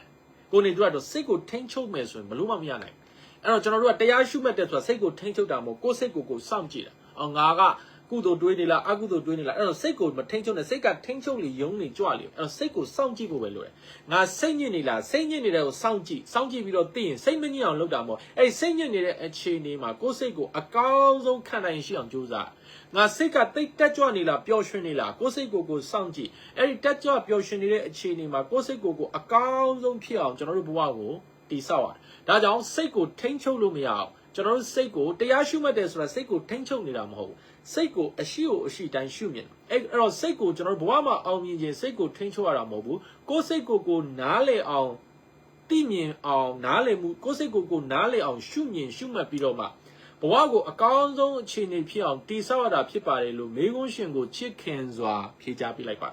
ကျွန်တော်ရဲ့ဖြေကြားမှုကနေမေခွန်းရှင်ရောကြည့်ရှုနေတဲ့သူတွေရောအကျိုးရှိမယ်လို့အပြည့်အဝယုံကြည်ပါတယ်အဲ့တော့အားလုံးကျေးဇူးတင်ပါတယ်ကျွန်တော်ရဲ့ဒီ Friday Night Live ကိုတောက်ကြနေတိုင်းမပြတ်မကွက်အားပေးတဲ့တဦးတယောက်ချင်းစီတိုင်းကျေးဇူးတင်ပါတယ်ဒီတော့မှလည်းစာအုပ်လက်ဆောင်ပေးဦးမှာဖြစ်တယ်အဲ့ဒီအစီအစဉ်မှာပါဝင်ရင်အခုကျွန်တော်အစီအစဉ်လေးကိုမျှဝေပြီးသွားရင် comment မှာမျှဝေပြီးပါပြီလို့ဝင်ရေးပေးထားပါအဲ့ဒီထဲက9ဦးကိုရွေးချယ်ပြီးတော့စာအုပ်လက်ဆောင်ပေးဦးမှာဖြစ်တယ်9လပိုင်း15ရက်နေ့မှာ online သင်တန်း9လပိုင်း19ရက်နေ့နဲ့20မှာအပြင်လူတွေသင်တန်းဖွင့်မယ် certificate in modern marketing သင်တန်းတက်ချင်တဲ့သူတွေကလည်းနာမည်ရဖုန်းနံပါတ်ရ comment မှာမြည်နေ messenger message မှာရေးထားပေးပါကျွန်တော်တို့ team ကလိုအပ်တဲ့အချက်လက်တွေပြန်ပြောပေးပါမယ် online ကပထမအဦးဆုံးအယောက်100အပြင်လူတွေတင်တဲ့ပထမအဦးဆုံးအယောက်30ကိုကျွန်တော် 20% discount ပေးထားပါတယ်အဲ့ discount လိုချင်တယ်ဆိုမြန်လေးအပ်ထားပေးဖို့လိုပါတယ်တင်တန်းကကြိုအပ်ထားဖို့လိုတယ်နော်ပြီးခဲ့တဲ့တစ်ခေါက်တုန်းကတင်တန်းဖွင့်တဲ့ရက်ရောက်မှာလာပြီးအပ်ကြတဲ့သူတွေအများကြီးပဲကျွန်တော်တို့ပတ်စံပြန်လွှဲပေးလိုက်ရတဲ့သူတွေအများကြီးရှိတယ်ဒါကြောင့်တင်တန်းကြိုအပ်ထားပါအပြင်တင်တန်းဆိုရင်လည်းလူပြည့်တော့မှာဖြစ်ပါတယ်အားလုံးကျေးဇူးတင်ပါတယ်ကျွန်တော်မေးခွန်းလေးတွေမေးစရာရှိရင် comment မှာရေးခဲ့ပေးပါလူကျွန်တော်ရဲ့ comment တွေကိုကျွန်တော်တန်ဖိုးထားပြီးဖတ်ပါတယ်ဖြည့်တိုက်တဲ့မိကုန်းတွေကိုလာမဲ့အစီအစဉ်တွေမှာဖြည့်ကြားပေးသွားမှာဖြစ်ပါတယ် TikTok ကအဖွဲ့တွေလည်းစာအုပ်လက်ဆောင်လုပ်ချင်တယ်ဆိုရင်ကျွန်တော်လင်းသားညွန့်မြန်မာလူရေးထားတဲ့ follower 3 million ကျော်ရှိတယ်အဲ့ဒီ account တစ်ခုပဲ TikTok မှာသုံးတယ်ဒီဘက်မှာ like ဆို33 million ကျော်ရှိတယ်အဲ့ဒီကိုဝင်လိုက်ပါအောက်ကိုနည်းနည်းဆင်းလိုက်အဲ့ဒီမှာကျွန်တော်တို့က3 million ပြည့်စာအုပ်လက်ဆောင်အစီအစဉ်ဆိုတာရှိတယ်အဲ့ဒါကို share ပြီးတော့ comment ဝင်ရေးပေးထားပါ Facebook ကအဖွဲ့တွေကတော့ထုံးစံအတိုင်းပါပဲเนาะအားလုံးပြန်တွေးကြပါမယ်အခုပဲဘဝမှာအကောင်းဆုံးစူးစမ်းအားထုတ်ပြီးတော့အောင်မြင်မှုစီကိုချီတက်လိုက်ပါအောင်မြင်မှုတွေကလူချင်းမျိုးကိုစောင့်ကြုံနေပါတယ် We must work together we must build our nation